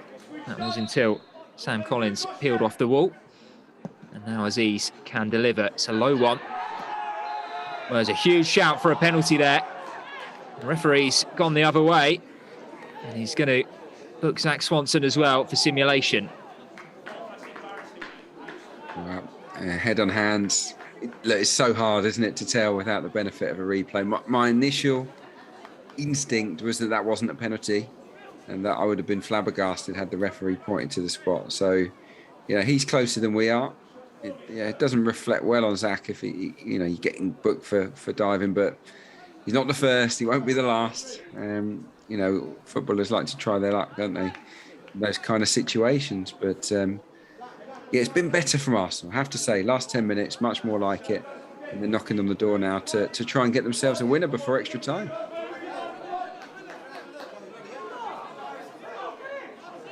Defending champions of this competition are actually Everton, who won it in 2018-19. We've seen the following seasons cancelled due to the COVID pandemic. This is the first time in a few years that we've actually been able to play a Premier League Cup. Middlesbrough are looking to keep themselves in the competition here on this right-hand side. It's Gibson swinging one in towards the far post. They had numbers over there, and they've made it count. Well, it's a brilliantly guided header, isn't it? Expertly dispatched. I think it was Stephen Walker who managed to get his head on it in the end. A substitute making the difference. But what a brilliant ball that was from Joe Gibson.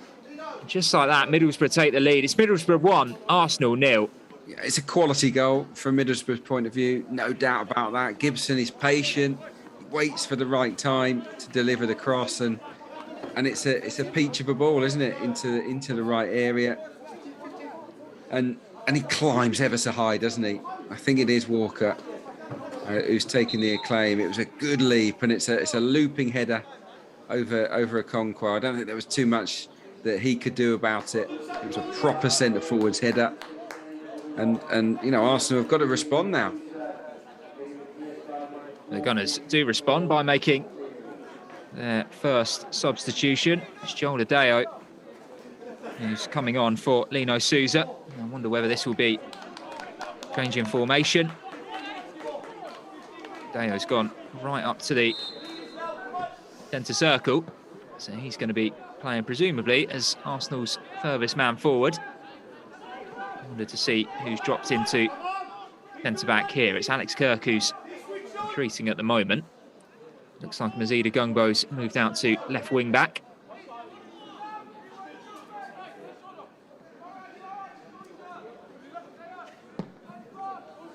Swanson.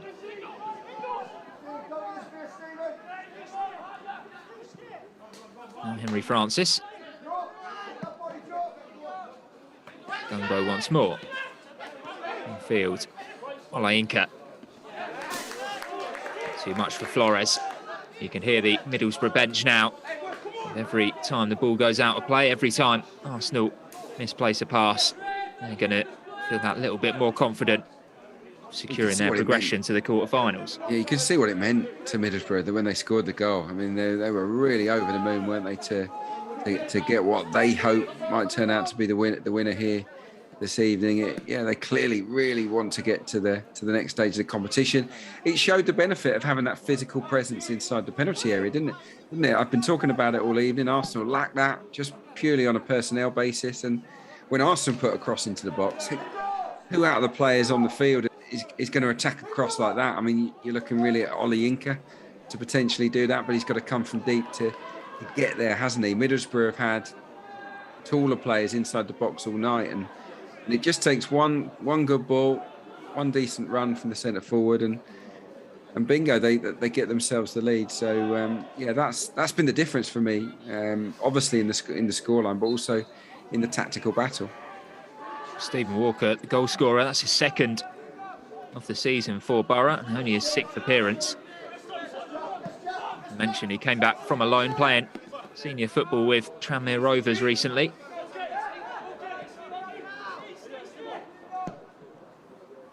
There's Aziz, switch of play for Hutchinson. He's now hugging that right touchline, waiting for Walters on the overlap.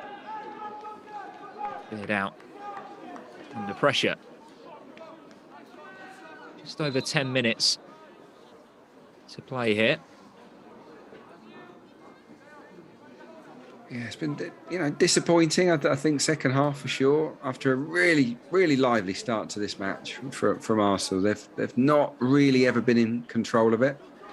Given their pedigree, how far up they are in the PL table, Middlesbrough in the league below are languishing in the lower reaches. It's a real upset. Well, Adeo just needs to be careful there, trying to hurry up Afonso Lindo.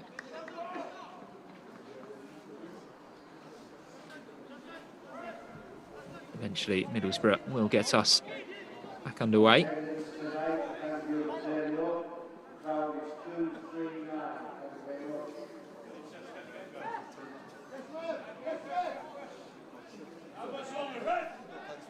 Should Middlesbrough hold out, it'll be their 4th win in this competition so far, and it maintains their perfect record in the Premier League Cup of winning, then losing, then winning, then losing, winning, then losing, and then finally in the last 16, winning once more. Is that going to drop in time? It is for Daniels. Very patiently waited for it to enter his area before booting it clear.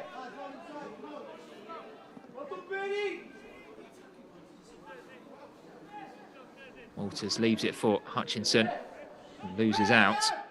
Isaiah Cornet. Now there's a bit of space for Baude on the left wing. Onto his right foot and back to Sam Collins. Cornet just trying to be a bit too clever in midfield, losing out to Mari Hutchinson, who's able to drag his side downfield, only momentarily though. Really well won back by Belongo. A powerful surging run forward as well from him. All being booted out of play and out for an Arsenal throw-in. Yeah, again, it's Hutchinson dribbling up the pitch. Looks really nice. He's showing his pace and his skill, but he looks up, and who is there to find? That's been the consistent problem, hasn't it, for him and for the likes of Flores too. There's another slight tweak here. Nathan Butler-Oyedeji enters the pitch. It means that Jack Henry Francis leaves. Looking at James Olayinka to perhaps play a bit deeper now in that midfield and allow Butler-Oyedeji to get forward. Gungbo goes down under a challenge from Joe Gibson. Couldn't slow himself down. Just coming together.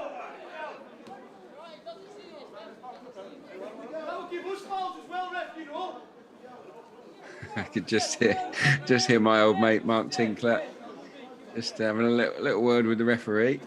Says you can give us some fouls too, you know. Seems like a good character. Appointed he's head not coach. changed. No, he was appointed head coach of the 23s back in December after Graham Lee left for Hartlepool United. When it comes, they've gone for goal. It's not too far away, just nestling on the top of the net from Aziz. He took it on. You can't blame the effort. That's a very good effort from Miguel Aziz. Yeah, he certainly had the goalkeeper scrambling. He was just an inch or two away, wasn't he? From that dropping underneath the crossbar. That's a tremendous effort from Aziz. I like the vision. I like the confidence. And that's, you have to say, that's the closest Arsenal probably come to scoring in this second half. So, yeah, good improvisation there. Something a bit different from Arsenal. Try not to make it too predictable when they do come forward. Middlesbrough have responded quite well to Arsenal's attacks, certainly in this second half. Here's Cornet into the feet of the goal scorer, Walker. To the left-hand side, Collins leaves it for Baude. Walker continues his run infield, as does Cornet. It's back with Collins now. Just want to kill this game off. Just keep hold of the ball as much as possible. They struggled to do that in the first half, but second half, they have grown into this game a lot more.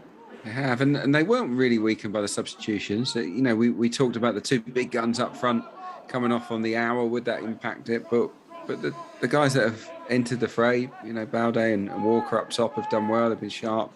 Obviously, Walker got himself the goal. For another Middlesbrough throw-in, Mark Tinkler and his coaching staff will be very pleased to have the ball up at this end of the field, especially with the amount of attacking talent on in Gunners' colours.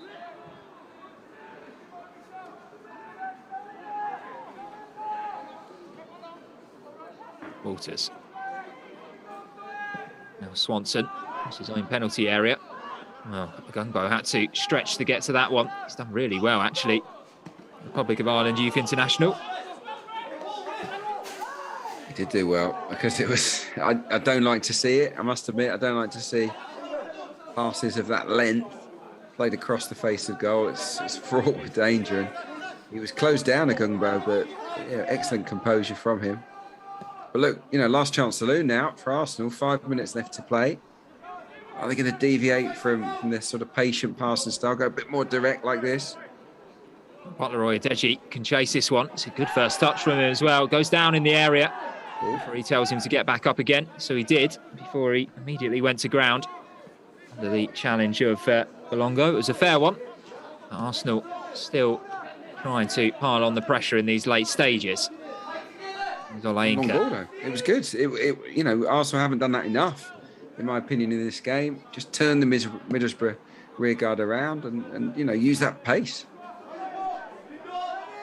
Hutchinson isolated up against Collins onto his favoured left foot to deliver. Flores was underneath that one and then eventually smashed clear by Alberto Baude.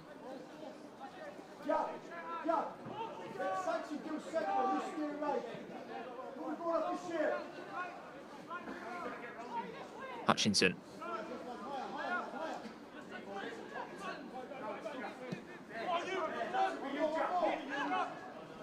Now Olayinka. He's got Flores to his left. Now Aziz.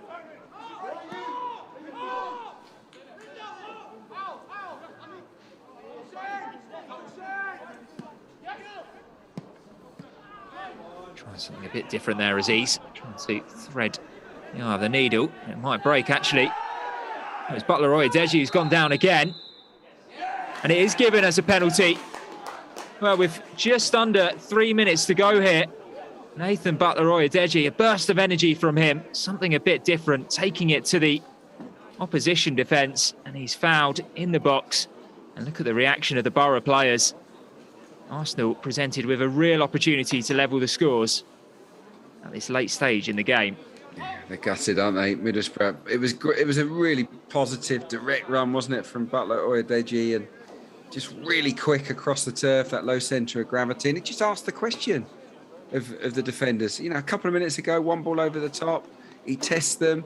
There's a little bit of argy-bargy, but yeah, his directness has had an impact on the Boro defence, and that's, you know, as well as a physical presence, it's that having someone that's willing to run at them or run in behind that's been a problem as you know, the tempers start to fray. You can see all of the gamesmanship going on from the Middlesbrough defenders and the goalkeeper as well, who refused to take his position in the net until Hutchinson places the ball on the spot. So the Arsenal captain, real responsibility now, under a lot of pressure to keep his side in this competition and perhaps take this game to extra time. Very straight run up from Hutchinson. He will look to take this one on his left foot.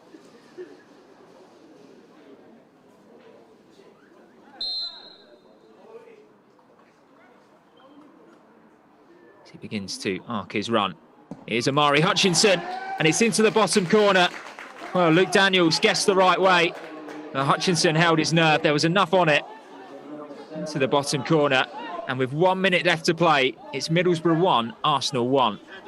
Yeah, it was really calm, wasn't it? It was a strange run-up, really unusual. Sort of, he looked so straight, and then he casually sort of sidestepped, and it didn't look right to me, but you know, every player is different, whatever's comfortable for him, and you know, he tucked it away nicely. Keeper went the right way, guessed correctly, but it was so low, so hard, and so far into the corner that no real chance for him. And look, Arsenal give themselves a lifeline in the competition, and it's down to the substitute and that positivity.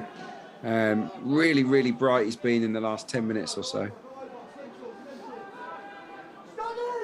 10 seconds left to play before we find out how much time is going to be added on. A reminder, extra time and penalties, if needed, will follow should the score stay the same. 3 minutes to be added on.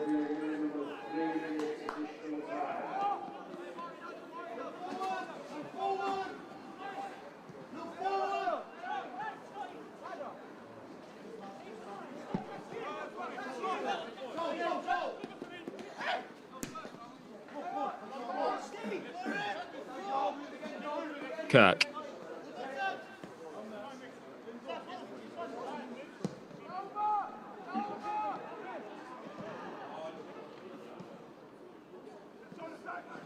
Lost on the far side. Walters will hopefully shepherd that one out for a throw-in.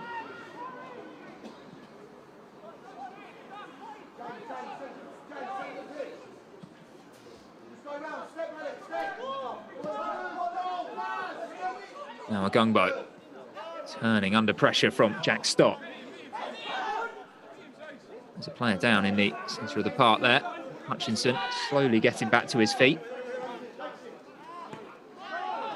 Gungbo in field. Arsenal's captain again, who's dragged them back into this game. Thanks to the good run from Butler Oyedeji.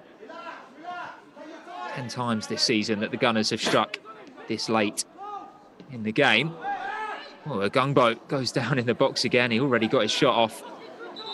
More of a coming together.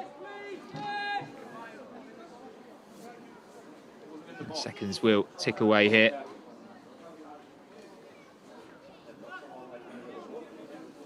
Yeah, I mean, it's no coincidence. When a team consistently scores late goals, it's a really healthy sign. So it shows that, you know, that there are options on the bench that can come and change games late on. It shows that the team continue to fight and scrap and play attacking with an attacking mentality right to the end. So it's a definite positive for Kevin Betsy and the players that this is the habit that they've enjoyed this season. And I think Betsy deserves credit for the substitution. It was quite a bold one to take off a midfielder and put the front man on, but it's worked.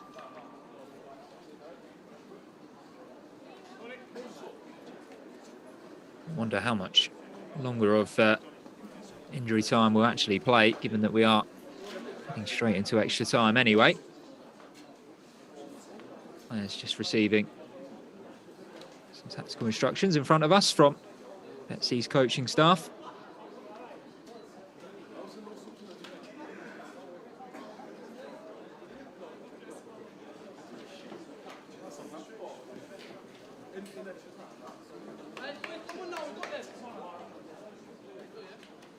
Looks like we are set for an extra half an hour in the northeast. A reminder that if there is no goal scored in that time, it will be decided by spot kicks. And finally, good to get going again.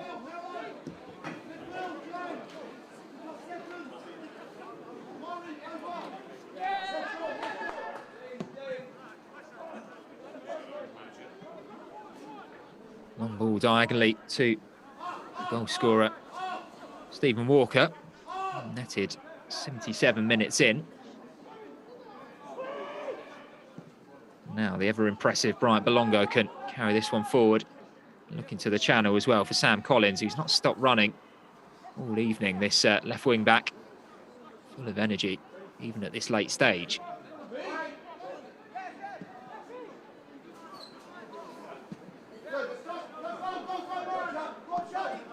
Kirk. Now Gungbo. Field for Butler Oyedeji, man who won the penalty for Arsenal. Well, the 90 minutes are up. We are yet to see a deciding goal, which means we're going to see an extra 30 minutes here before going to a penalty shootout. It's going to be a really dramatic end to this Premier League Cup game in the northeast.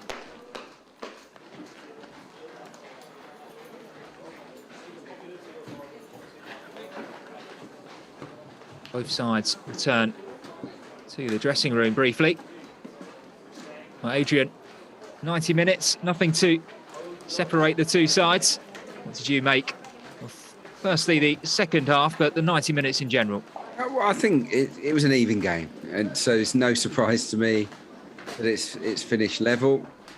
Yeah, interesting matchup. It's been very physical and competitive between the two sides. Not an easy playing surface. I think that has affected the quality of the passing at times. But yeah, no, I think it's a fair result. Middlesbrough benefited from having focal points at the top end of the pitch, no doubt about that, and they used that to their full advantage. Of course, problems for Arsenal, and to score the goal. Obviously, with the cross coming into the area, it's a really powerful leap from the guy, and he loops the header over a Okonkwo. But I did like the reaction from Arsenal, who weren't great, I have to say, in the second half, but they never gave in, and there was, yeah, just towards the end there, you just felt that they were mixing up their play a little bit, that they were looking to be a bit more direct, more positive, play more vertically. And that's what happened with the penalty. It was a really good run from Butler Oyedeji, and he was brought down. I think it was the right call.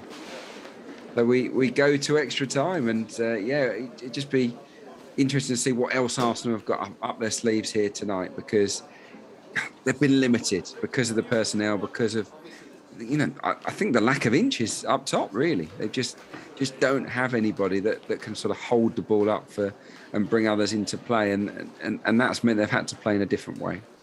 What both sides do have, though, is fresh legs in those positions. We saw all three of the Middlesbrough players combining in the build-up to winning the free kick, which obviously rewarded the first goal.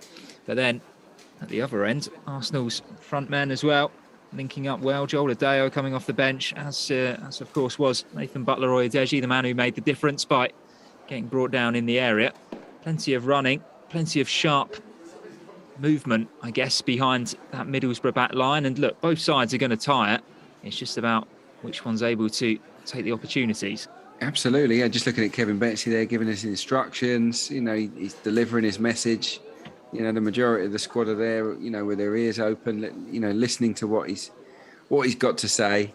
It's difficult. I've played in teams. I've had to play up front myself sometimes when you're not a natural centre forward, when that guy is not available, and and the temptation is to come short, come short, come short. But sometimes you just got to have someone that's quick enough or willing to make those runs in beyond to mix things up. So what I'd like to see during the extra time period is obviously Flores and Hutchison and, you know, the two substitutes that have come on, particularly the two substitutes.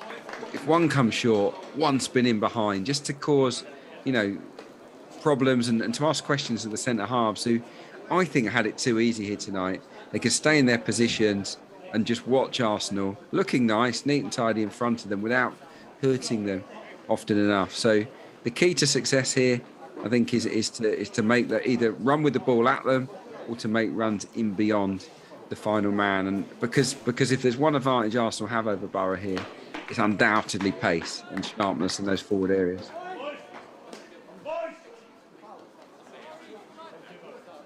We are ready to get ourselves back underway. The third time tonight. Mari Hutchinson makes his way over to the centre spot. We're getting a case of deja vu. Shaking hands with Joe Gibson and the match officials. 30 minutes on the clock.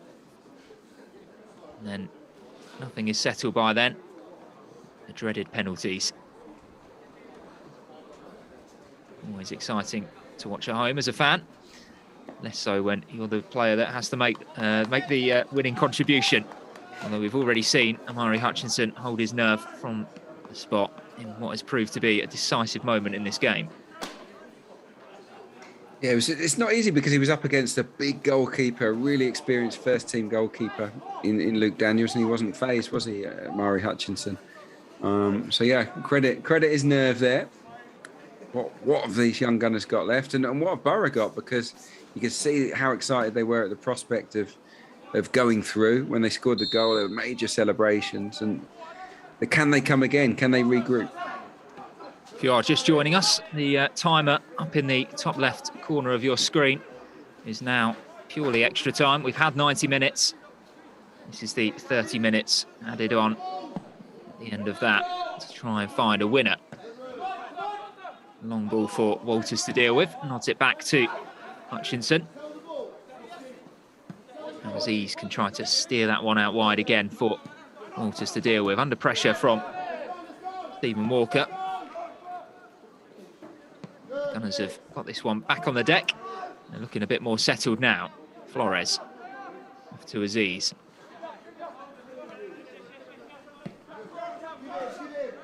Swanson, you can see Olayinka playing in a bit of a deeper role now. He's still got the licence to make those overlapping runs though, although with slightly less commitment than he showed in the first half when he was bombing forward. It's a really clever ball over the top. Joel Adeo was in. Offside flag was up. Again though, smart goalkeeping from Luke Daniels. Off his line quickly, read the danger and was able to make the save. Yeah, he's very good off his line, isn't he? His positioning is excellent, the Middlesbrough goalkeeper. But that's what I was talking about during the extra time break. Make those runs in beyond. You know, keep yourself onside, and you can get yourself in. Okay, there might be 2 or 3 times you try, it doesn't come to you. You do it, you try again, and the ball runs through to the keeper. But the third time you go, you might get in, and that I think is the key to unlocking this really resolute Middlesbrough rearguard. They've defended pretty well tonight. Well, Hutchinson again looking to get in over the top. Middlesbrough, yeah, have defended well, especially when we spoke of both sides' respective defensive records this season. Middlesbrough have conceded 4 goals in their last 2 Premier League 2 games. A 4-0 defeat at Norwich was followed by a 4-2 defeat at Birmingham. As I mentioned, they've only been beaten once here in the Premier League Cup. They've shown the way that they have defended for most of this game. They are a tough nut to crack when they are up for it. And under the lights in the Premier League Cup, they certainly fancy us against a fairly substantial scalp in Arsenal. There's Adeo turning on the edge of the area before firing. Plenty of power behind it. Joel Adeo had to be pushed behind by Luke Daniels. quality effort there from Adeo. He just wriggled away, got himself a half-yard of pace, and he just put his laces through it. It's a really hard hit. I think both feet off the ground. It's low, not easy to save those. And yeah, that was excellent from Joel Adejo. The subs have certainly enlivened the attack, and maybe that's not a surprise because the two guys that started up front kind of are both, false nine, attacking midfielders, wingers. It's it was a bit alien to them. So we've got a few more natural guys there in and around that 18-yard box now. Arsenal again trying something different with that set-piece routine. Rua Walters was the Arsenal man looking to benefit. Move broke down all the way to the halfway line. Olayinka was able to lay it off for Aziz. His long ball is cleared by Middlesbrough. Collins clearing under pressure by Walters, who had stayed up following that corner kick. Good start to extra time from Arsenal. With a purpose about their play. Certainly, you can see their confidence has risen on the back of that late penalty. Maybe they feel it's theirs to win now.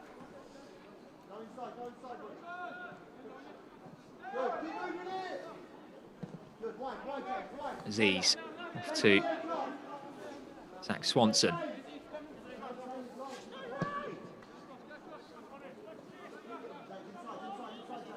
Now Gungbo getting the ball out of his feet and is able to travel on that left-hand side. Not seen too much of Flores in the second half. Yeah, he faded, didn't he? He's been on the periphery of the game. He's certainly moved towards the left-hand side after those substitutions were made. But yeah, he hasn't impacted the game as much as I think he would have hoped, especially after that really, really lively start from him. It's a long ball for Middlesbrough to chase. Communication at the back had to be solid from the two of the three centre-backs. And after Okonkwo took charge of the situation. Arsenal have control of the ball once more.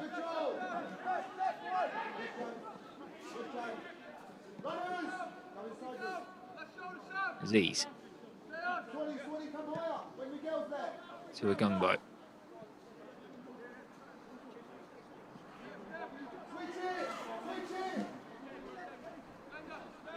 Hear the cries from the bench. Switch it, which Aziz doesn't need a second invitation to do. Opens his body up and finds Hutchinson on this near side.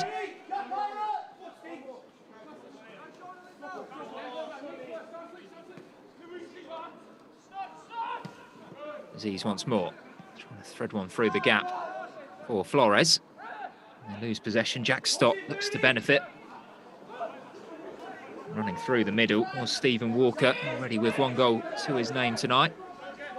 Unable to latch onto that one. Pass a bit too heavy.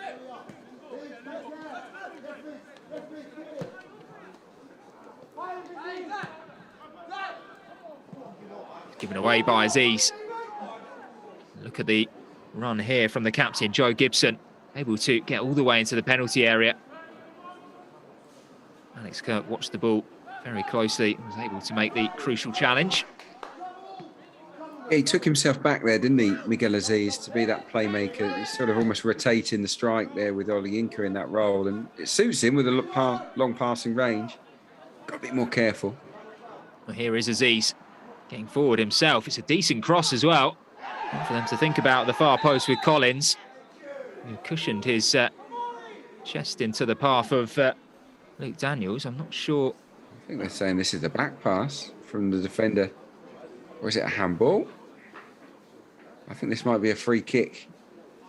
Like an indirect free kick in the area.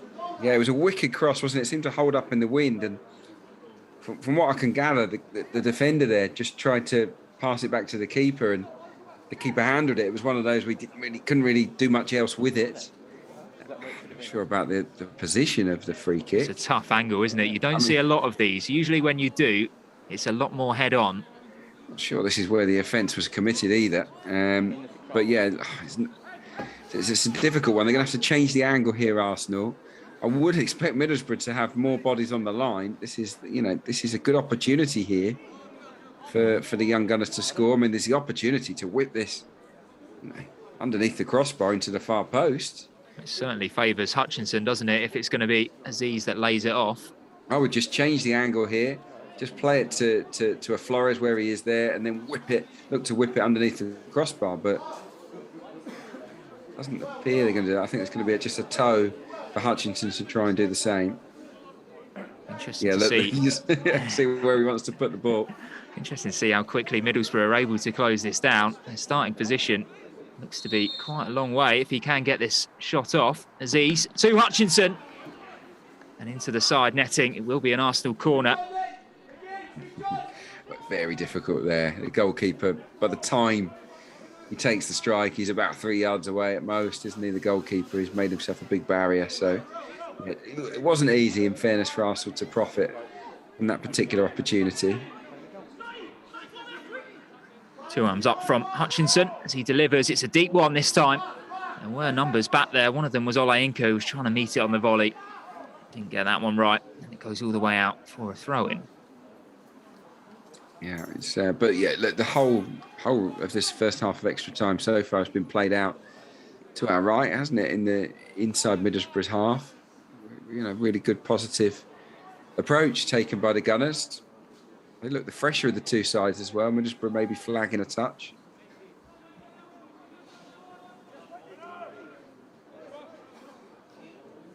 Nathan Wood will throw this one away from his goal as far as he can. It's eventually recovered by the Arsenal shirts. Swanson. Now Walters. Just over 5 minutes left to play in the first half of extra time. Both goals in normal time arrived very late in the game. The first in the 77th minute, the second from the penalty spot in the 88th. Here's Adeo into the area now. And it goes down. Nothing given. And here comes Lindo. That's one that Zach Swanson had to watch. He dealt with it very well. The defender running back towards his own goal to nod into the path of Okonkwo. Just having a brief stop in play here while we check up on Joe Gibson, the captain on that far side. Feeling his back, I think, maybe. Not quite sure, but yeah, I just think Middlesbrough need to stem the tide. It's been, this little break in play probably helps them out. Yeah, it's just his lower back there. It might have been winded. Maybe from that collision with Joel Adeo on the edge of the area. Another player down on the halfway line with cramp. It takes a lot out of you, doesn't it? It's tough, yeah. It's quite a heavy pitch. It's, these are young guys, fit as a fiddle, and the prime of their lives, really. But any match that goes to extra time, you're going to start to feel it. No question about that. And it's been played at quite a fast pace, the game. So yeah, it's been a real test for them physically. But I do feel that with my eyes, Arsenal look the sprightlier of the two sides as we get to this sort of, final couple of rounds. Walters. Now Swanson.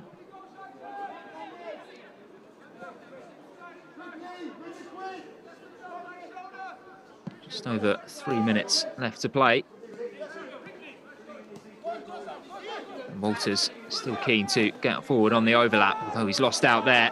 There's a chance for Collins, his opposite number, to burst forward himself. The pass isn't good, though, from the Middlesbrough number 11.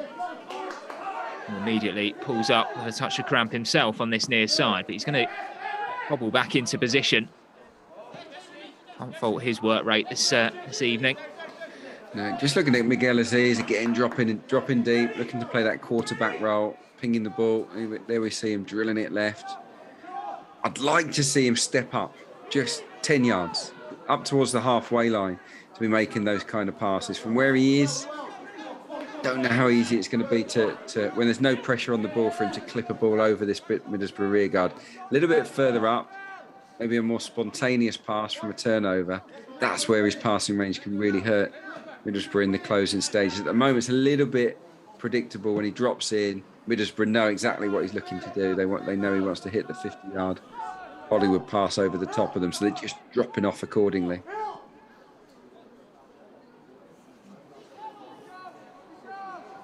Aziz again, drifting out to the left-hand side to find the Gungbo. Now Swanson, all bar one of Arsenal's outfield players, now inside the Boro half. The hosts win that throw-in. Will happily just take their time overtaking it. 90 seconds left to play in the first half of extra time. It's a good job we kicked off early, Max, isn't it? 6 o'clock kick-off. At least we're not too late tonight. Bit of overtime. Do you feel for the fans watching from back home who maybe had half an eye on the Champions League kick-offs at 8 o'clock? Multi-screen, that's the way forward, isn't it? You've got to get one on your computer, one on the telly. It's fine. They'll have muted us by now. Here's a Gungbo. Now Swanson. Oh, he's looking into the path of Mari Hutchinson. Couldn't pull it back in. Ole Inca had made the run forward as well. Too much on it for him too. Again, Middlesbrough just happy to kill a bit more time here.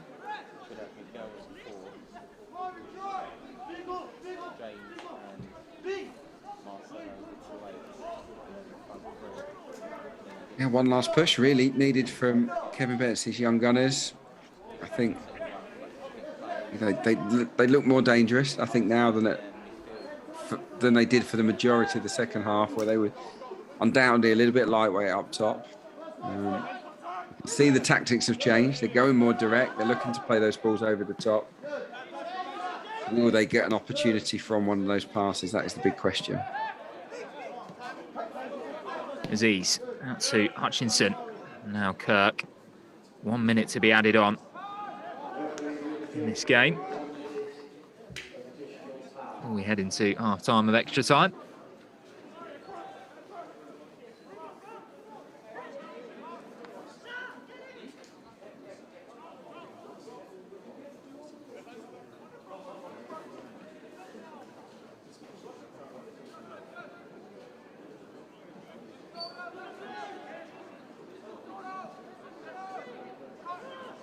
Time for one final chance before the interval. Waters closed down really quickly by Isaiah Cornet.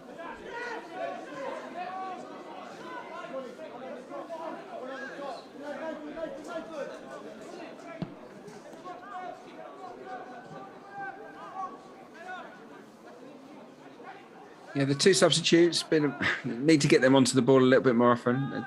You know, we've seen what danger they can create, especially Butler, Adeji, but yeah, they didn't get onto the ball probably enough in that first period of extra time. It was Adeo's shot, wasn't it? That was probably the highlight, along with Hutchinson's effort from the short free kick. But yeah, look, Arsenal knocking on the door, definitely the stronger side as we stand.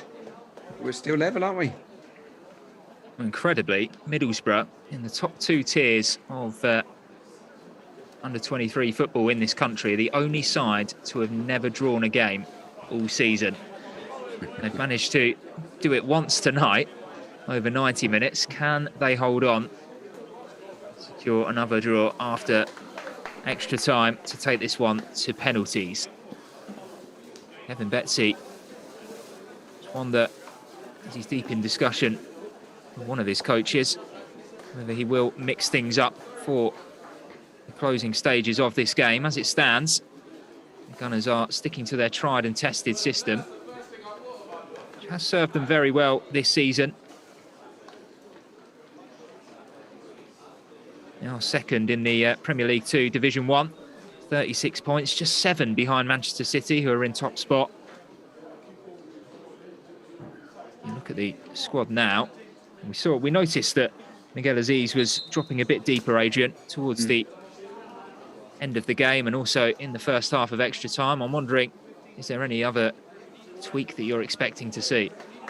Well, you could tweak the the personnel within the framework, couldn't you? I mean, I personally would like to see Amari Hutchinson a little bit more central for this last 15 minutes. We know that he's a real threat wherever he is on the pitch, but out wide, is he going to cause the problems that he could potentially down the middle? So maybe get him involved centrally, just in and around Adejo and Butler-Adeji.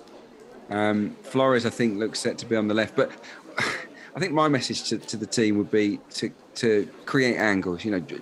Draw your defender in. If one goes short, then recognise that and make runs into little holes that appear. Because there's one thing that Middlesbrough do not want to do, especially the back players towards the back end of extra time, is make runs. They don't want to be forced to be chasing, either of these two substitutes or Hutchinson or Flores in behind, do they? That's the last thing they want to do. So that would be my message. Test them, and maybe once they'll switch off, or they won't want to go with the runner, and then they get themselves free for an effort on goal. So let's see what unfolds.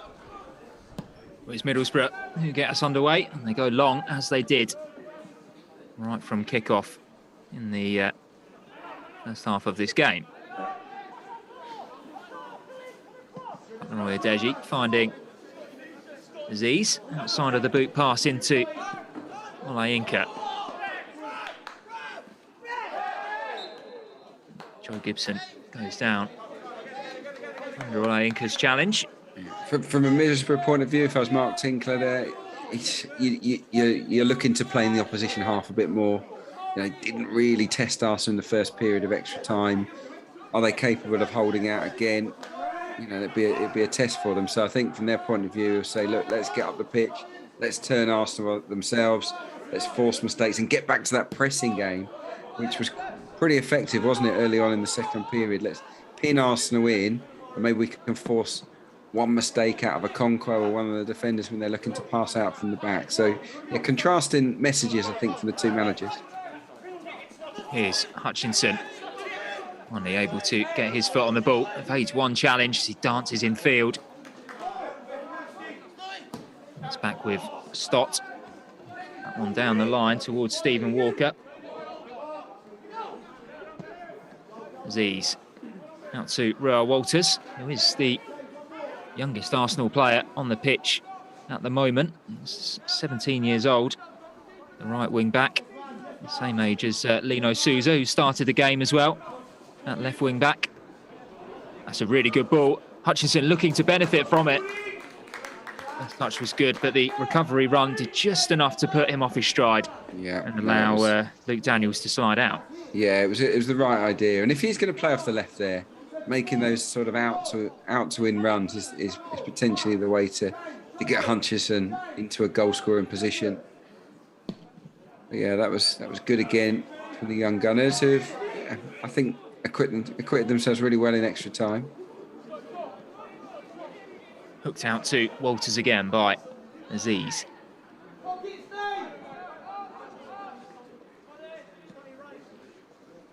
You can see Middlesbrough too intent on pressing too much. Don't want to be dragged out of position, don't want to leave the spaces that the Gunners have the quality to exploit. It's Butler-Adeji. Back out wide from Flores to Walters. Arsenal get the throw in. Yeah, they've just not had enough of the ball, have they, Middlesbrough, in the last sort of half an hour, 35 minutes of the game, including extra time. Arsenal have absolutely bossed possession, and they're just looking to grind them down, aren't they? Well, here's a gunboat. Now Hutchinson, will he be the key to unlocking this defence? Aziz helps it on. Agungbo's in a really good position to cross. Blocked as soon as it left his foot, though. Now Arsenal might be backtracking. Alex Kirk gets his body in the way. Bit of the luck of the bounce as well. It's a sharp turn from Butler-Adeji. Crossfield ball as well for Hutchinson. Agungbo's calling for it to be pulled back. Will be put out and behind for a corner kick. Again, though, mixing up the play. All starting with Butler-Adeji.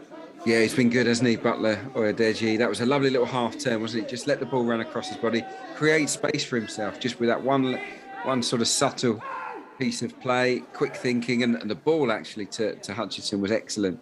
Bit of whip on it, and he's been more involved, hasn't he, in the second period of extra time, Hutchinson. That, of course, would have been part of Betsy's message there. We need to get Amari onto the ball in good areas. Speaking of good areas, that was a fantastic delivery. It's actually ended up going all the way across and out for a throw-in. Arsenal just needed someone to attack that ball right in a corridor of uncertainty. Yeah, it was decent. I think the corners have been quite good tonight. We haven't seen too many loopy ones. Most of them have been whipped in at genuine speed, and it's made it wicked for defenders and goalkeepers to deal with. I'm actually quite surprised we haven't seen a goal from a corner. Look at the pace here from Baude as he looked to escape not one but two Arsenal defenders. Alex Kirk happy to watch all the way as that one trickles through for Okonkwo. Seen this a few times from the Arsenal goalkeeper, dwelling on the ball a bit too much, inviting the pressure.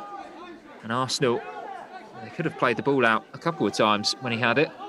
Yeah, there's no two ways about it. You can't be making those kind of decisions. I mean, in the end, he passes the ball to the defender and he's facing his own goal. He's backwards. He's in a worse position than the goalkeeper was when he had the ball at his feet.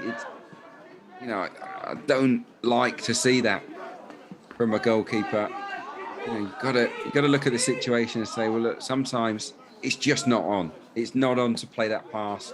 I'm going to go forward, clear our lines, and yeah, he could easily have gifted a totally unnecessary goal to Middlesbrough there. That has been Arsenal's Achilles heel. If I was to pick out one aspect of their game to be really critical of, it would be the way they've tried to play out from the goalkeeper.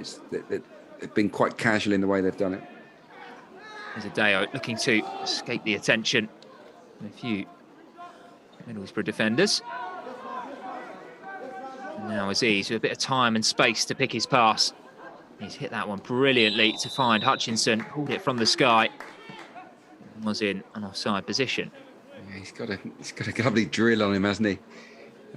Miguel Aziz. He's sort of, the way he's played in extra time, he reminds me of Tom Huddleston. So a player like that, a tall, elegant midfielder that just wants to get the ball and just zing it all around the pitch. He has got good technique. I just think there's more to his game, and I think he can maybe add a little bit more, travel with the ball a little bit, mix it up, play some give and goes, and then he would be more of a complete midfielder. Hutchinson won the first header. It goes outfield on this side. Interesting about Miguel Aziz, because he was brought in by Danny Cowley at Portsmouth to play in much more of an attacking position, more of a number 10. Portsmouth were crying out for someone a bit more creative. I think Aziz does favour the position just in front of the back four. Here comes Butler Oyedeji again. Now Flores onto his favoured foot.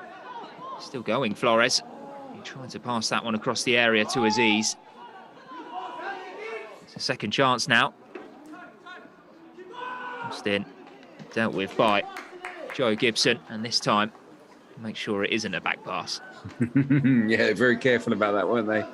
Again, Butler or Oyedeji is the bright spark, isn't he? He's been excellent, you have to say, since coming on. The reason we're here in extra time is because of a really purposeful dribble that drew the foul inside the box, and yeah, he's offered something just a bit bright, a bit more vertical. When he gets the ball, he wants to head towards the opposition goal straight away. I think for much of this game, Arsenal have sort of gone side to side, because they just haven't had that focal point up top.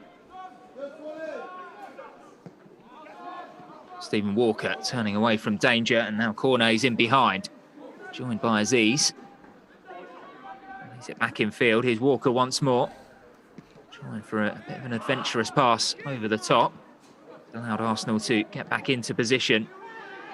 fire this one long. Don't fancy Amari Hutchinson's chances of winning a header up against Nathan Wood.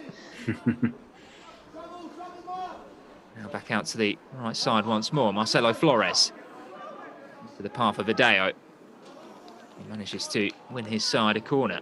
That's good. It's a good run. He's challenged the defender. He's gone goal side, and he's won himself for a team a really cheap corner. Arsenal do bring on their final outfield player that's on the bench. Bradley Ibrahim coming on to replace James Olayinka. Bradley Ibrahim, coincidentally, used to play football in jeans and Timberlands when he was younger. He used to pitches like this, I'm sure. Well, I did in the playground. Well, yeah, maybe not the Timberlands, but yeah. Hutchinson to deliver once more, this time straight at Luke Daniels. And the goalkeeper in no particular rush to send his team forward. It's a good opportunity, isn't it, for these young boys off the bench. When I played in the reserve team, it's filled with senior pros, really, and, a few youngsters in there, but this is, lads at 17, 18 get regular experience, don't they, at this level, and it's good for them. It's been a good run out tonight. Competitive match, proper cup tie. It's had that edge that you want, the edge that sometimes is missing in the PL2 run outs. So yeah, this is good. And if we do go to penalties, we'll see. We'll see a test of nerve, won't we, from the youngsters on both sides. Might be a bit too early to take the ball into the corner from Baude. You can see what Middlesbrough's intentions are. Cornet's in there as well before Arsenal eventually do tackle. Now here's Butler Oyedei. Quick footwork from him, trying to find a bit of space to thread one through for Adeo. That's a risky pass by Hutchinson, given away. Dangerous area. Thankfully for the Arsenal youngster, the ball ends up at his feet once more. Less than 4 minutes to go. Gungbo into Flores. Looks like he and Hutchinson have switched wings for the final instalments of this game. Now a Gungbo to Flores. Being man-marked at the moment by Jack Stott. Comes in with a heavy challenge. Good challenge, yeah, nothing wrong with that. But look, it feels like there's only one team trying to win the game, and that is Arsenal. I think Middlesbrough will take the penalty shootout, take their chances on it. They just seem very tired now. Done a lot of chasing. It's a waste, isn't it? It's long and hopeful. Yeah, it is a waste. That's the problem. If you're going to play so many of those long Hollywood passes, some of them are just going to run through to the goalkeeper. But look, gives the players a chance to regroup, breathe in, get their breath back, and have one last push, last 3 minutes or so.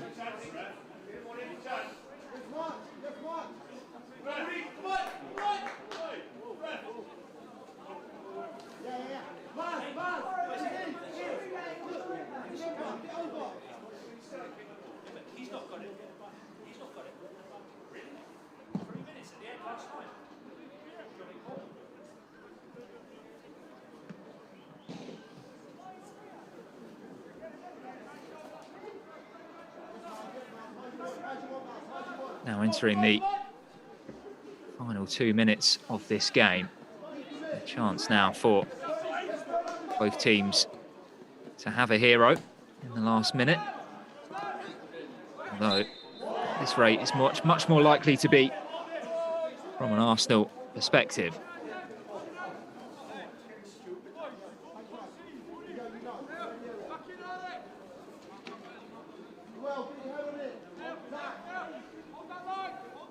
What can he do here then, Aziz? Not too many huge targets to aim for, but it'll be an in-swinger.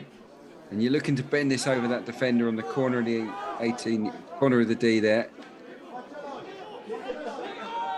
Got between him and Cornet. That's the gap that Aziz is aiming for here. Looking for a runner.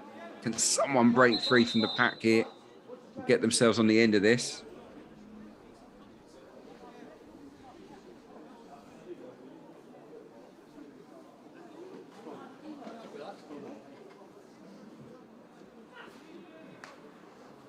El Aziz, hands on hips. Got more options in there now. Bradley Ibrahim, a towering presence as well. Not a bad ball. Middlesbrough failed to clear it. Comes to the edge of the area. It was a decent drive towards goal. Actually struck an Arsenal player on its way through, and that's what stopped it before Swanson runs a speculative effort. Now Hutchinson, again, towards the penalty spot. Arsenal keeping players up in the area. They just need to be careful that they don't get caught on a counter-attack, but they're still very much in control at this late stage.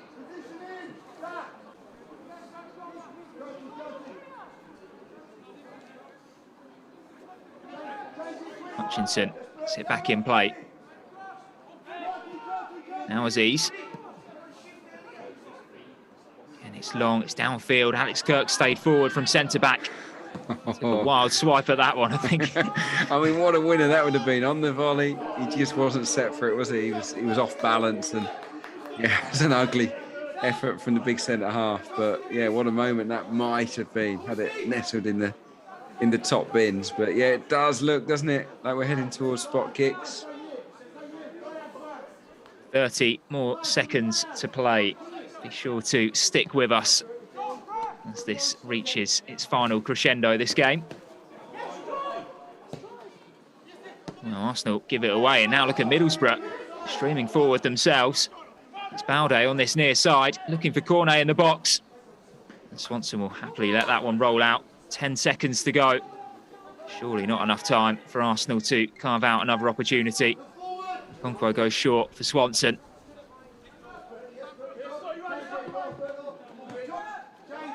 Now Flores.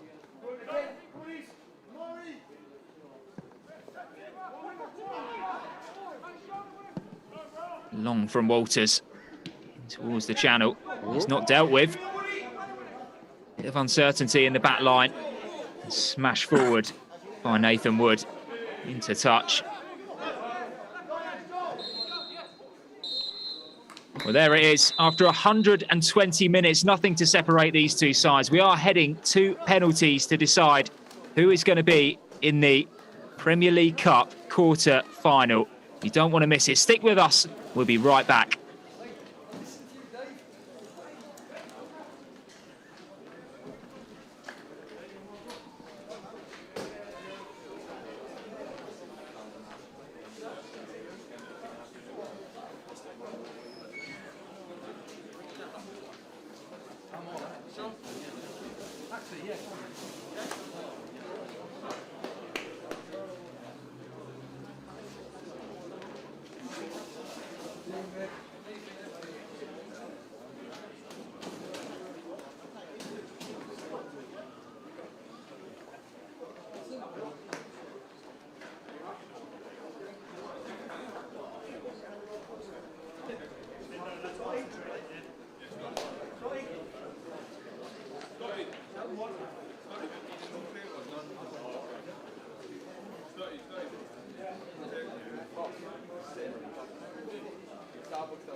Well, post-match chat done.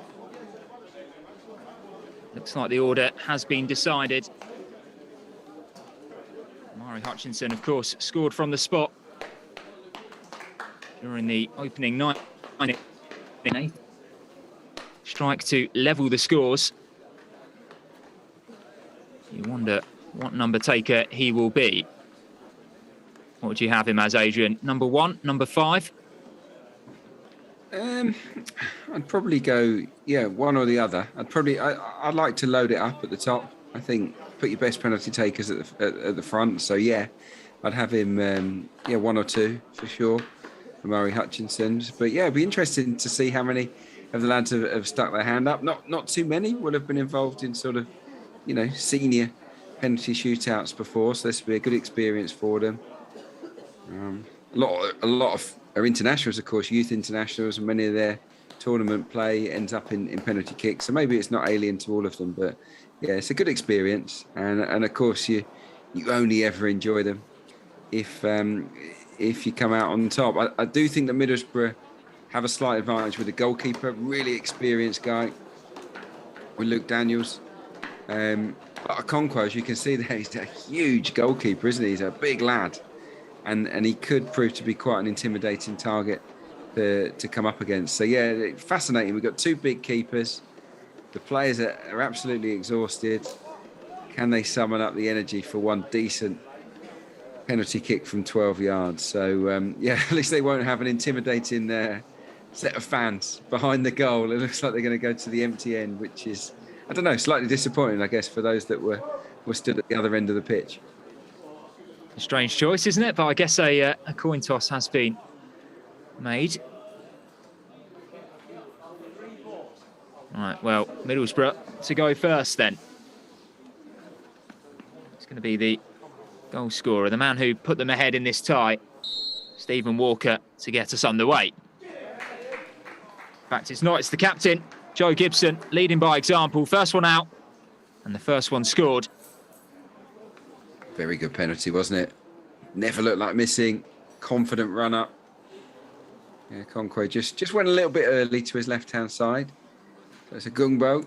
How to go next? Centre half, another defender. Sent it up early doors. Yeah, left footer as well, Mazida Gungbo. Already seen one left-footed penalty scored, of course. Murray Hutchinson.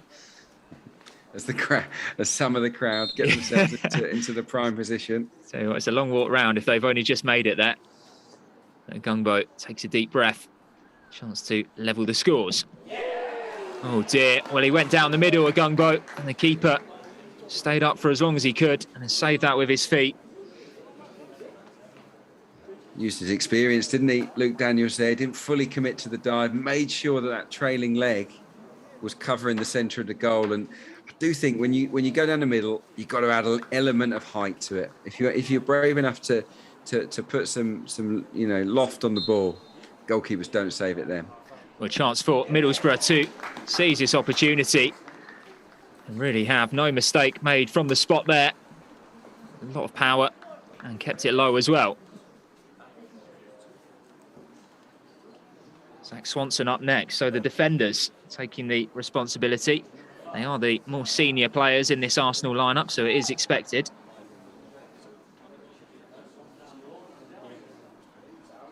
Swanson up against Daniels. Daniels already getting the better of a Gungbo. But not Swanson. Keeps his cool and finds the bottom corner. Yeah, that was nicely struck, wasn't it? Yeah, confidently done. I think he's had a good night, Zach Swanson. 1 or 2 stray passes, but in general, I thought he was excellent. Now it is the turn of Stephen Walker. Confidently dispatched his header in the 77th minute to put Middlesbrough ahead. What can he do from the spot?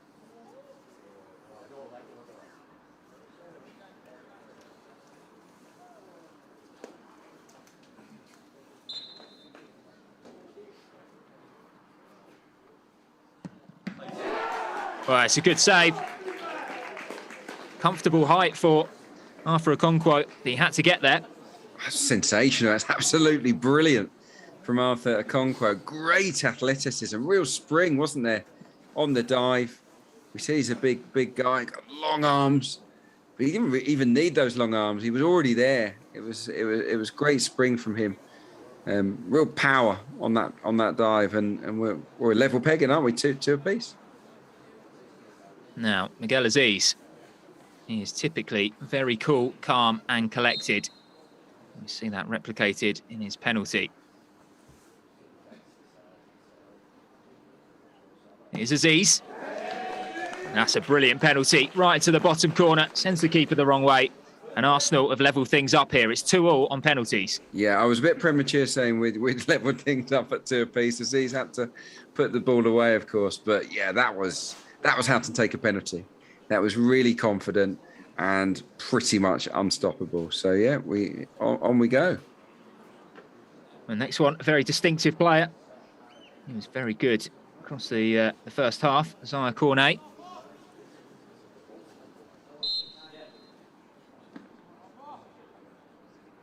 Here is the midfielder. Oh, it's high, it's into the roof of the net. Okonkwo went the wrong way. Middlesbrough regain their lead. Yeah, if you've got the bravery to lift the ball, especially if you don't go right in the corner, it's very difficult for goalkeepers to save. That was a really well executed effort. So Marcelo Flores. Mentioned about players taking these on the international stage. He's had plenty of experience delivering for his country. Can he do it for his club? Here's Flores, a stutter, and puts it in the same corner as Aziz. He's done that before, hasn't he? You could tell. Nice little stutter. Yeah, it's kind of off-putting for the goalkeeper, but he waited for the goalkeeper to make his move. He did commit, and yeah, that was very nicely taken. So then, the fifth penalty, and a crucial one. Score locked at 3-3 in this shootout.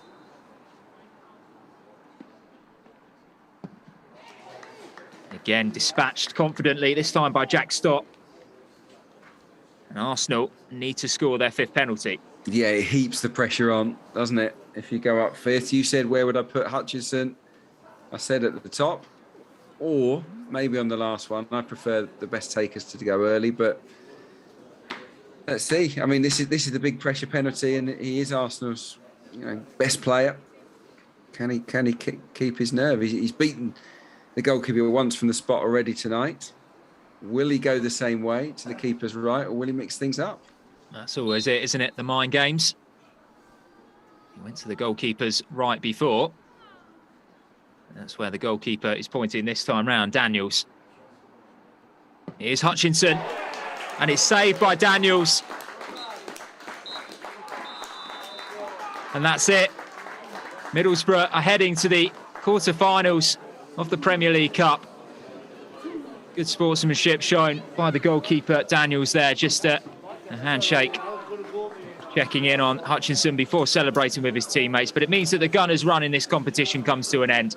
And it's a cruel way to go out as well, Adrian. Yeah, it's disappointing. Yeah, I think that they did edge it over the course of the 120 minutes. They were better football inside, but they lacked a cutting edge inside the final third, and that's why things ended up level. And in the end, they just couldn't break Middlesbrough down in extra time. So onto penalties we went, and yeah, in the end, it was that experience of the goalkeeper Daniels that has taken Middlesbrough through to the next stage. It was a good competitive game, nice run out for the players, excellent experience, but ultimately they'll be gutted because they're out of a cup competition that I think they had a real chance of winning this season. So it's a shame. Well, the focus for those young players now turns back to the Premier League 2, where they have been doing so well in recent weeks. I guess for everyone tuning in from home, your focus can turn to the Champions League. But we'll be hoping to bring you plenty more under-23s action as the season progresses. Adrian, thank you so much for your time, for your insight and your company tonight. And of course, thank you to you at home for tuning in. It finishes here after penalties with Middlesbrough progressing through to the quarter-finals of the Premier League Cup.